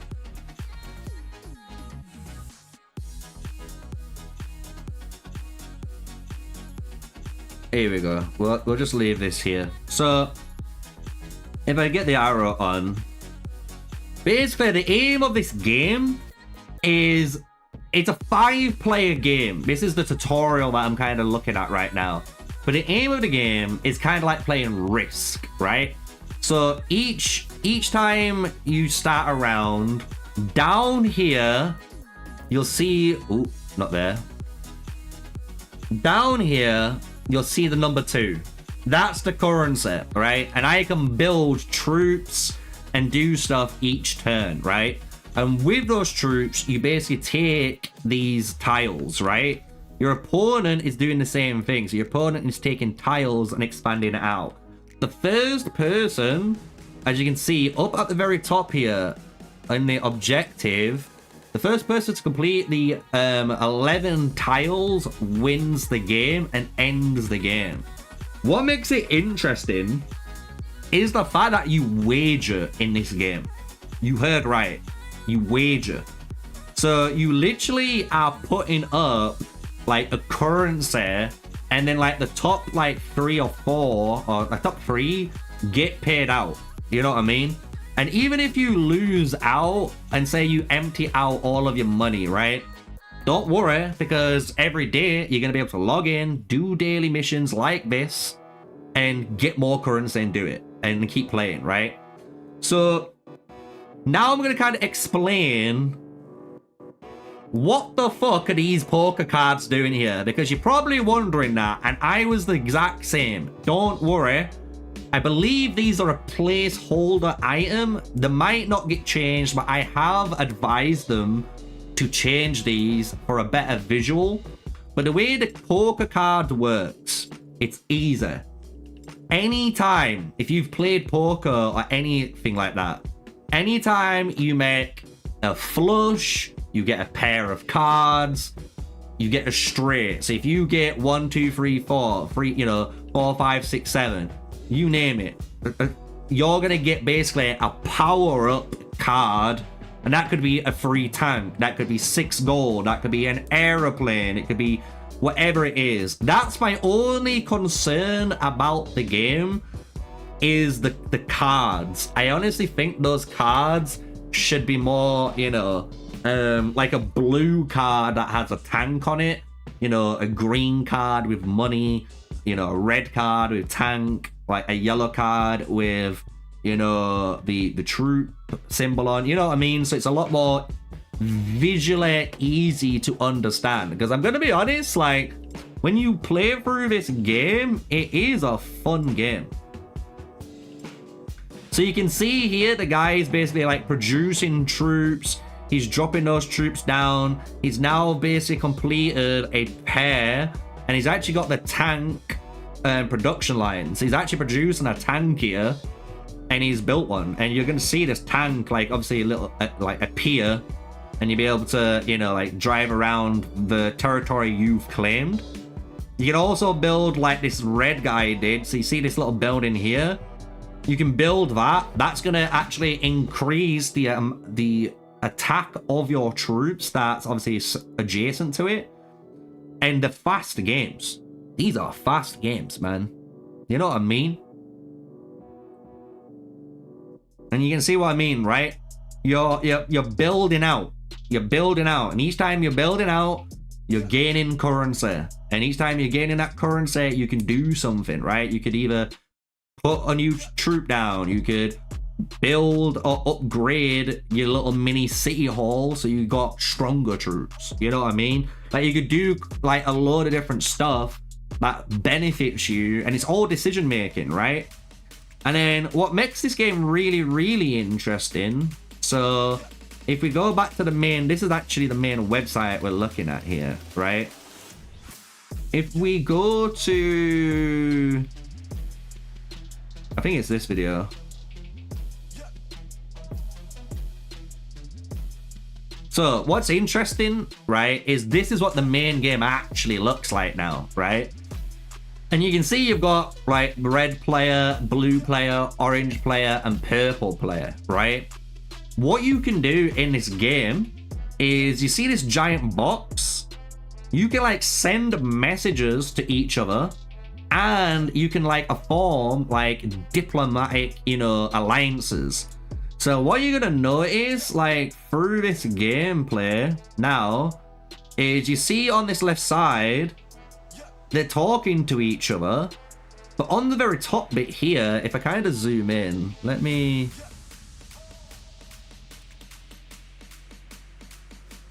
look at this.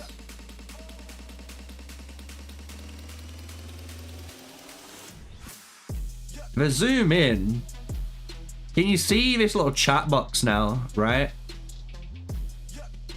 You see how we've got, look, he traded a card for a card with a different player, and that allowed him then to get like a pair. So if I kind of like pull it back, you can see it got him a pair of cards that allowed him to get basically a power up. So if I kind of like zoom back out,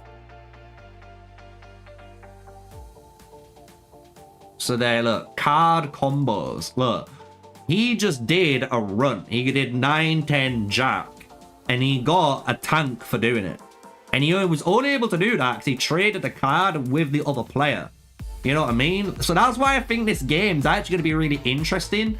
It'll be pretty hard. I wouldn't say hard to explain, but maybe really hard to wrap your head around it the first time you watch it. You know what I mean? But that's going to be what my job is. I'm going to try and make like, I think about 3 or 4 videos for this game, and just showcase it off on the channel and get something that's not a 4X city building game, but it's still a strategy game, right? And it's still got some of those elements involved onto the channel, right? Because like I said at the beginning or earlier in the stream, I want to be a variety gamer. I do not want to be tied down to just Call of Dragons or just Age of Empires Mobile. because it sounds sad, but you know, you guys wanted Call of Dragons content. I've been posting Call of Dragons content and it's just not getting views. And is that just saying Call of Dragons is dead? I honestly want to say yeah. I really do.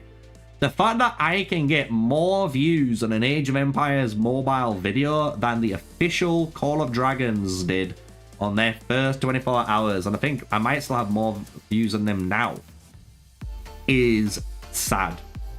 It's sad. So, but yeah, I really wanted to show off these two games. So that's this game. You know, I'll kind of make it a little bit smaller so you can see it being played properly. What do you guys think? What do you guys think? In chat, let me know. As it's kind of playing out. Obviously, if you got any questions about it, ask away. I'm happy to explain.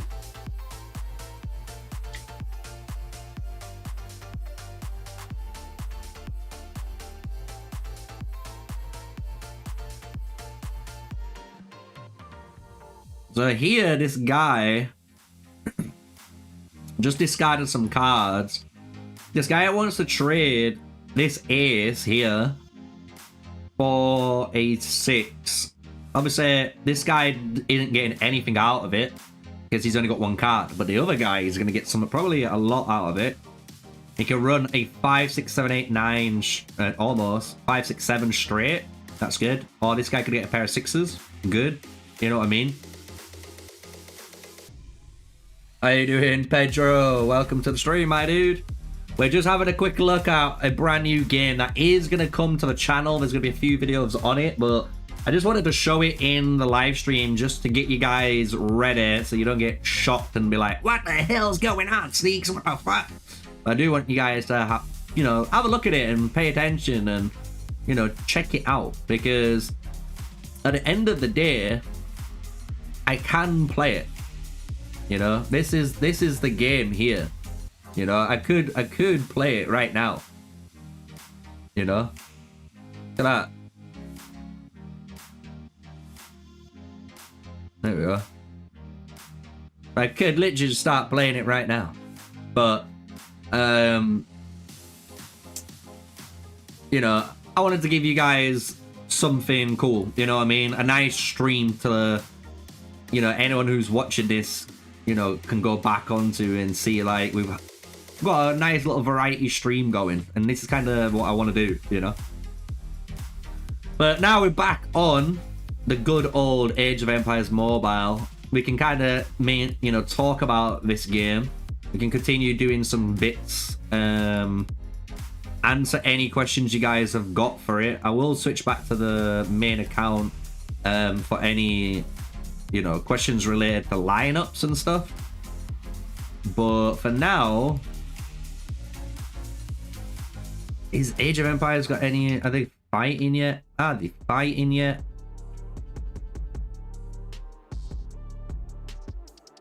Don't look it. Does not look it at all. No fight arenas. Zoom out. Kingsland. Building. Building. Yeah, it's not war. Everyone's just building at the minute. You keep sharing my guides and videos in your Discord, Pedro. Nice one, dude. Thank you for doing so, man. Honestly, the Age of Empires mobile community, thank you, man. You guys have been so welcoming. Honestly, like, the amount of work I don't have to do because you guys help me is insane. Literally, like, you guys will happily post my content for me in your Discord. It's like, before in the COD one, I'm gonna be honest, bro, in Call of Dragons, I have to go in every Discord and manually post it, and that is time consuming.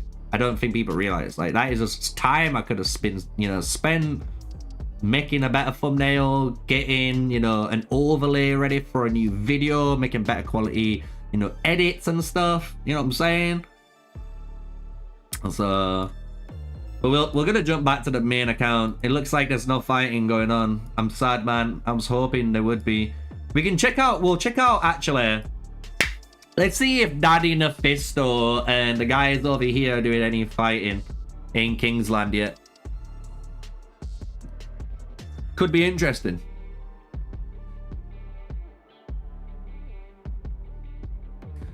So guys, let's have a look. We have right now 30 of you watching. If any of you guys are watching, all I need to ask, do you want to hit the thumbs up, hit the like button. The more likes we have right now, obviously it's going to be amazing, because when this stream ends, it'll recommend it to all the other people, obviously, in the Age of Empires mobile community. They'll be able to check out all of the stuff we've looked at today, which is, you know, my whole account update, the server update for Empire 64. We've answered a lot of questions. We showcased 2 new games off. I've also given you like a spoiler and preview to the new Mulan/Warrior Archer video that's going to be on its way, and how the hero lineup screens are going to look. So, can't wait. I see other streams, but very helpful since I never play these kinds of games. No problems, dude. You like my energy and style? Good, man. That's kind of what I'm here for, you know? Gotta step, you know, outside the box. Gotta make my own path, you know? Pave my way there. I can't copy people. You gotta be my own, you know? You gotta be unique. The one thing I do pride myself on, as you guys know though, is like being able to understand and learn a game, you know, from nothing, and then teach that game, you know. Like, I really do pride myself on learning and teaching games. So Kingsland, here we are. Empire 20. We got a fight going on down here. Is this a city fight?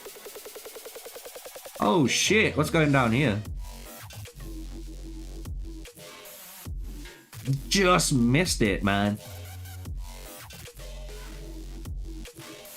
Just missed it. If we can get a rally, if we can see a rally going on this bad boy, that's what's going to be interesting, because then we'll be able to check out the battle details and I can show you guys some cool things you can do in the game.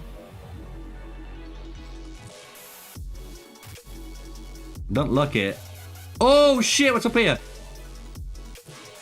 Oh shit, we got rallies going on. S20 versus TTT. So what you can... Oh, I can't do it. I'm not in the right one. Oh, wait. Oh,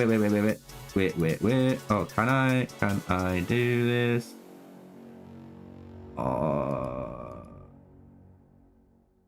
Am I in the Legion there? I don't want to scout it. It's not showing me the battle details.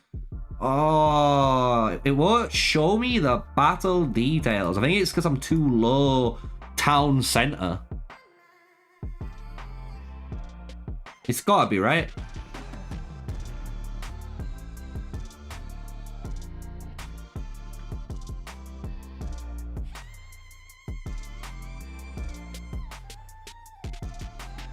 It is, man. It's gotta be. I've gotta be too low of a town center, because what you can normally do in these type of lobbies is, if you're in a server, you should be able to click on battle details and you can actually see the rally. I think it's because I don't have a war hall yet, you know what I mean? I don't have the buildings because I haven't leveled up the spy accounts to watch people. So I might have to do that. That's kind of a big thing to note, because you can click on battle details and I could be showing you guys right now the rally, literally like all the fighting that's going on each side, but I can't do that at the moment, unfortunately. Oh, I'm so sad.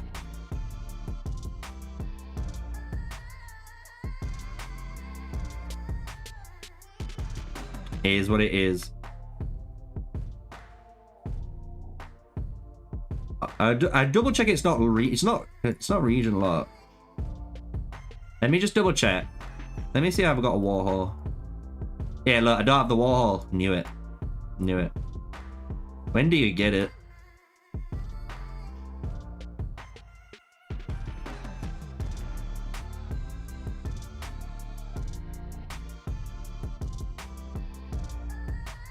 Let's just quickly do this.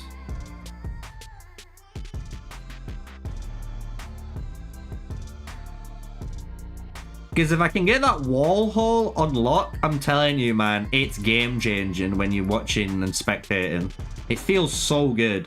Just being able to actually see each one person fighting. You can see the trades. You can see how the T4s might be getting absolutely destroyed. You know what I mean? There's no free healing in this game apart from the Alliance helps. But to be honest, like... You feel like I feel like you don't suffer from speed ups, if that makes sense, for healing at the moment. And a lot of people have said the same. It's the resources, literally, like the resources, the food resources is the pain. Speed ups isn't an issue. Join.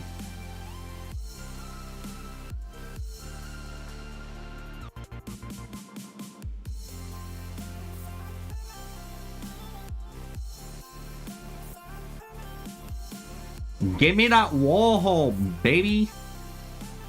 I want to see that these rallies doing work properly.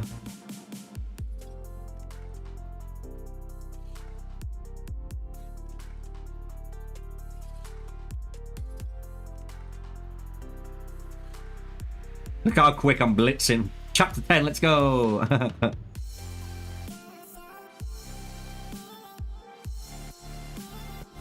Who remembers doing this, guys? Who remembers doing all of this?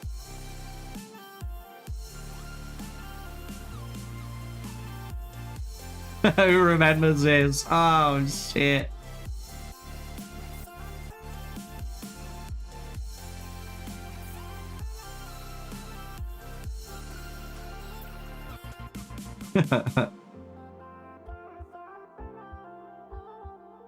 No, your troops do not die permanently. Not all of them. It's just like any game.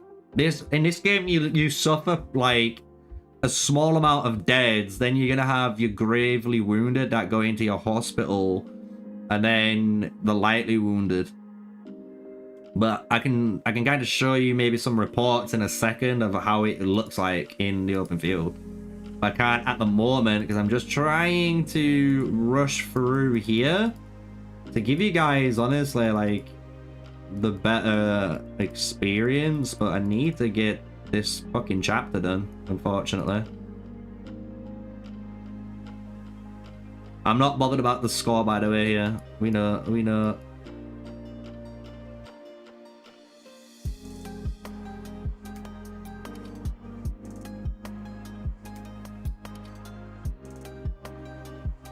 Just send it.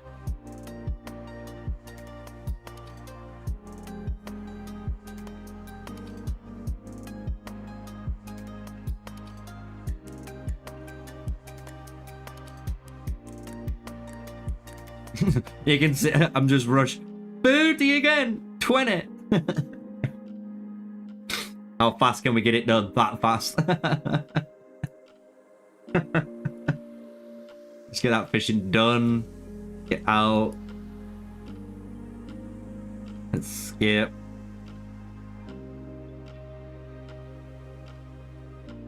Do I have it now?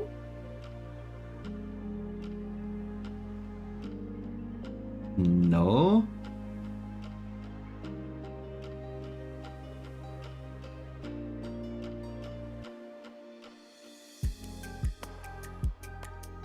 Let's rush this. Rush this.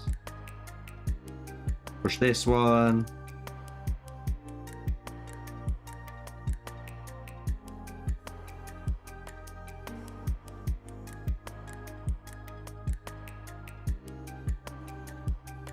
Sick. And that's that one. Kill this quickly. We're almost there, chat. We're almost there, I swear. Scout. Attack. Give me the warhol, bitch. Bro, I just want to fucking attack you, man.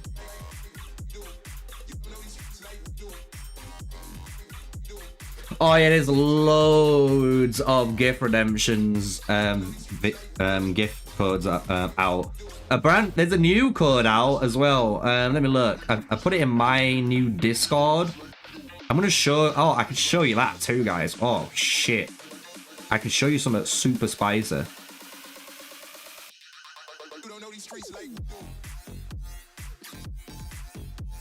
Yeah, the new code is Mobies 2024.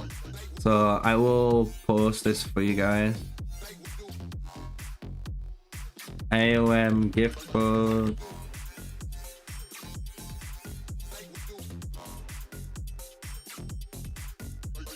There you go, guys.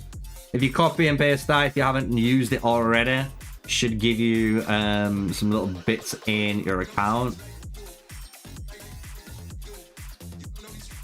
Build the embassy. Bro, I want to build the motherfucking... Oh, is it the embassy I need? No, it can't be.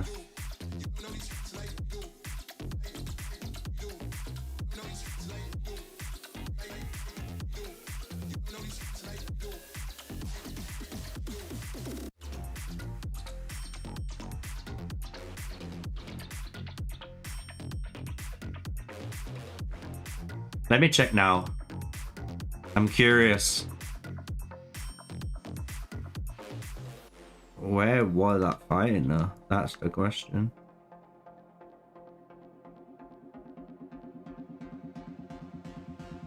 They're fighting here too? Oh shit!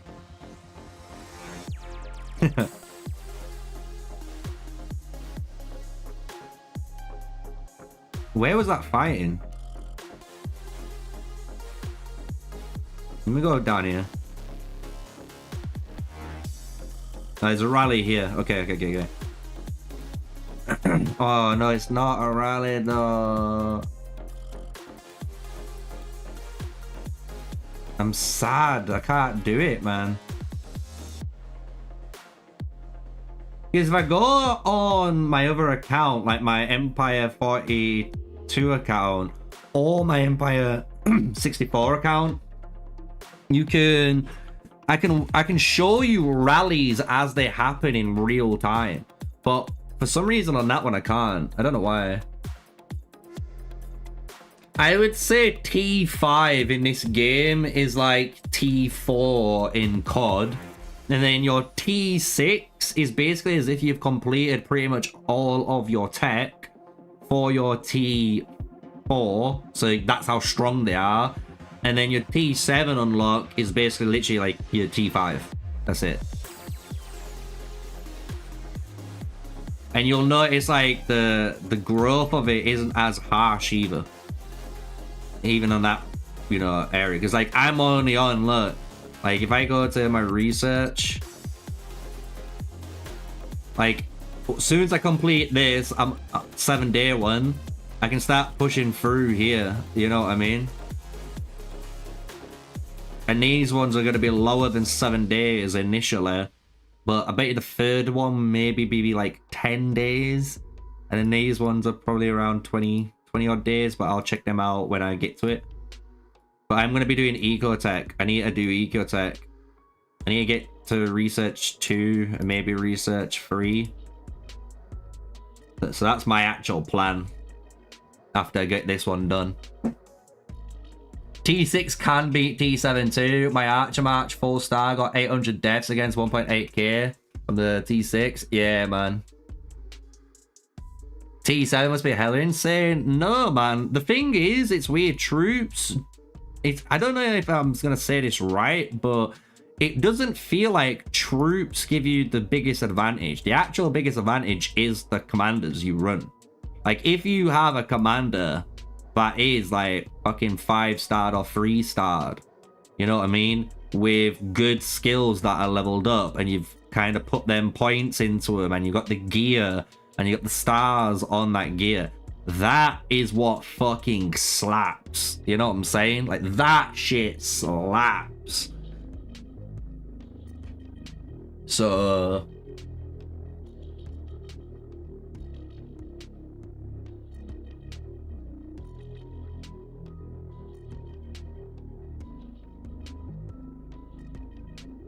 Yeah, Maddox saying the spenders are the real mid and low spenders can be the real deal. I agree with that.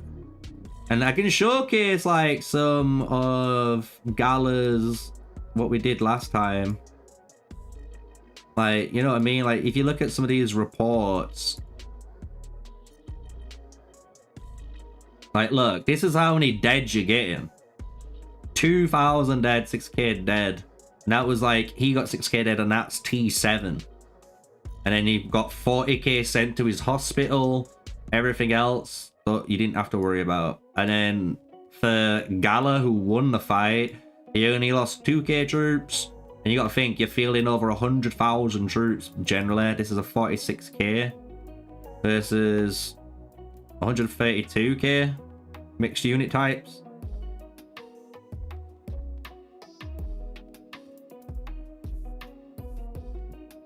So if we go to like any of these flags, this is total people, remember? So if you go to like comparison,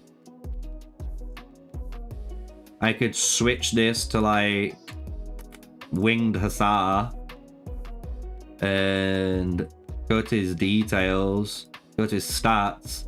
Like, you can see how much damage he dealt. This would have been to Caiaphas. This is how much the total damage Caiaphas dealt in the rally. But you can still see winged hussar still dealt 50 million, what, 78,000 damage to someone or some people in the rally. And you can see like across here, like everyone else, right? So everyone is doing damage. Everyone at all levels, T4, T5, T6, T7. In a rally, you all matter. Like, you really do matter. Which I think people are not emphasizing enough. I'm going to be free with you.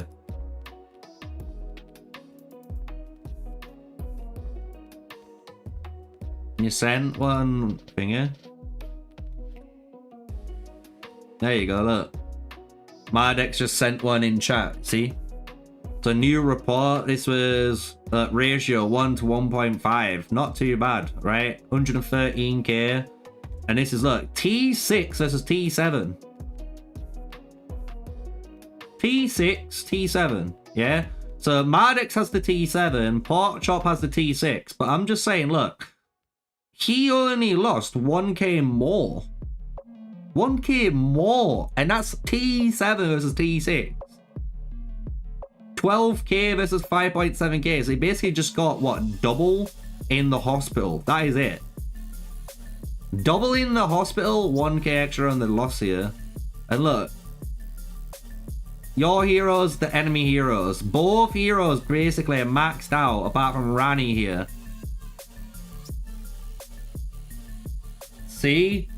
This is what people have been wanting to probably are wondering. And like, people say Age of Empires is a pay-to-win game. Yeah, it's got pay-to-win elements, like Call of Dragons, like Rise of Kingdoms, like every other fucking game out there. What this game does better than all of those games put together is the way it actually does the store. Because the store is tailored to everyone, not just the whales. And that's why it's so good. You can spend so much on this because they allow you to do that. That's it. And that's what people actually want. People want flexibility. They want to be able to invest into what they want in this game. People don't want to be spending hundreds and hundreds of pounds trying to get gems to try and get an artifact that they might not get. In this game, if you spend 100 pounds on an artifact, you're getting the artifact. You know what I'm saying? Like, it's just how the game is. And I think that's actually one thing that people do enjoy. But then when you come out of the spender shit, bro, I've got my legendary advent on right now again, because it works the exact same as Call of Dragons and Rise of Kingdoms, but better, because you get free hero wheels of the same hero. So you'll get free Hannibal wheels, you'll get like free Tribuana wheels and stuff. However, they're spaced out one every week. So the first week's going to be a thingy one, then the next week's the next one, and then the next week's the next one. Do you know what I'm saying? And it seems the lower price to be the better deal. Yeah, Corbin, you're not wrong. A lot of the cheaper ones are better than the more expensive ones. But look at your events, dude. Like, Mightiest Governor obviously is the same. But then you've got the Supply Bounty event.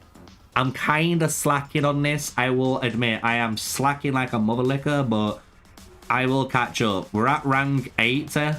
So one night I'm going to do a massive load when all my guys come home. I will be brutally honest. I'm losing out a shit ton of speed ups and stuff, you know? But then you got Trojan Turmoil always coming. This is happening in 6 hours time for us. Amazing event, really fun to do. Rally Against Tribes is up, really fun to do. We got City Clash coming up very soon again, Saturday. So it's gonna be really fun. And then you got these that are kind of like your normal basic stuff, right? But if you go to the calendar, bro, Thursday, we got Cooking Master, Harvesting Time, Path of Gratitude, Thanksgiving Dinner, and the Power Advancement. Bro, Thanksgiving all on its way. We can see it. Ahead of schedule. Love it. There's always something to do in Age of Empires for a while. And if you're not doing the events, you're going to be doing the expeditions. You know what I mean? If you're not doing the expeditions, you're killing stuff on the map because I've already somehow got, you know, all my stamina back. It's crazy. So, yeah. And if you're not doing that, you're doing exploration. You know what I mean? You need to do exploration. So I've already assigned that one. When one of my marchers come back, I'll do these two, but that'll be probably off camera.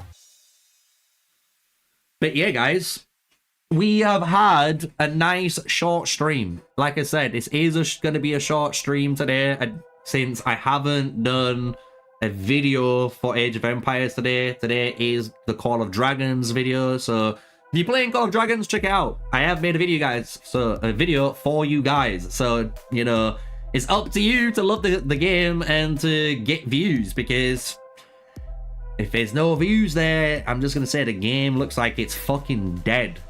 Or just dead. Let's just say it. You know what I mean? Like, it's sad. But the video's out there. Today's stream's a nice 2-hour stream. In this stream, for everyone that's watching right now, if you want to re-watch it, I have made it kind of designed to be a 2-hour video. So you will re-watch it. It will go through full account updates. If you want to know how I've got up to 7 million, I'll go through all of my heroes properly, the formations I've been working on, my gear where I'm at.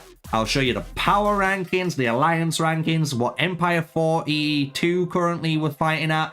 I'll also show you Empire 64 rankings of the, you know, leaderboards, you name it. I also, obviously, helping you guys, answering your questions throughout the live stream. Also showing you guys 2 brand new games, which are coming to the channel, hopefully, it seems, because it looks like you guys really enjoyed the Legend of the Wild video, that presentation that got sent. So can't wait to do that. And then obviously we've got some more video games to come with Duper, as the game is called. If you guys want to check out, by the way, Duper, this is, I can't tell you the game because I'm going to be announcing it on the channel soon. If you want to play this game, which you were watching, you can just type in online Duper, or if we just scroll down, you'll see the webpage there, duper.gg, and then you can play. And you can play for free right now, the tutorial playground. You can also play this, I think, custom mode for free with bots. But if you want to play the casual mode or ranked mode, you do need to use some of the currency, because this game is going to be a play to earn game to finish off any bit of extra information on it, right? So really fun game, so hope you guys have enjoyed the stream. It's been a pleasure. It's 2 p.m. I need to get ready to start picking up my little one from school. Tomorrow will be an Age of Empires mobile guide. It's going to be a banger guide. It's going to be my very first kind of formation guide. It's going to give you 4 formations that you're going to need in your Age of Empires mobile career. And then I'm going to start working on my warrior archer, you know, guide. That's what this screen is going to be for, just to kind of spoil it for you guys one more time of what it's going to look like in the future, as a, you know, a little bit there. So I hope you guys have enjoyed it, man. It's been a pleasure. I know you guys want me to stream more often. If you want me to stream more often, right now on my channel, on the community section, you can vote. I can actually show this. Let's fucking do this to actually end the stream. If we go to the internet pageroo, if you guys go right now to my channel, you can literally hit the community tab here, and I have a vote going on. And you can see, look, 3 hours ago, we've got 25 votes. I'm going to let this play out for a little bit. You guys can vote, basically, whatever time you want me to stream in the future. So basically, whatever time that gets hit, I'm going to start doing that time. So whenever I decide to do it, so maybe I stream 2-3 times, maybe 4 times a week, it'll be at 1700 or 10/1100 UTC. So vote. If you don't vote, you're gonna lose out on the time, right? So it's all up to you guys to pick on that. And as a little update for everyone, I am safe. We're all good. The floods got drained, and every house on my street here was safe. No damage applied to any of those houses, luckily enough. However, I will say a little bit unfortunate for the guys living down the street. So if you can imagine, that's outside my front garden. Down, if you turned left and came to the end of my street, there were houses that have been destroyed. Basically, like front rooms with a meter and a half water deep. So they've got no sofa, nothing. It's all gone. So honestly, my heart goes out to fucking anyone that goes through natural disasters, because it's not a fun time, even though we can try and make light-hearted jokes about it, which is fair enough. But apart from that, you know, serious on the matter, we are safe. My family's safe. And we've got sandbags and stuff for that. So thank you for everyone that honestly commented down here, because you guys did comment on here and reached out. So big shout out to you guys. So with that, I'll leave you guys to it. So vote on the community forum. Check out the video here, the restream if you want. With that, as the Big Sky said, guys, be safe out there, guys. Be sneaky. And see you to the next stream. See you in the next video.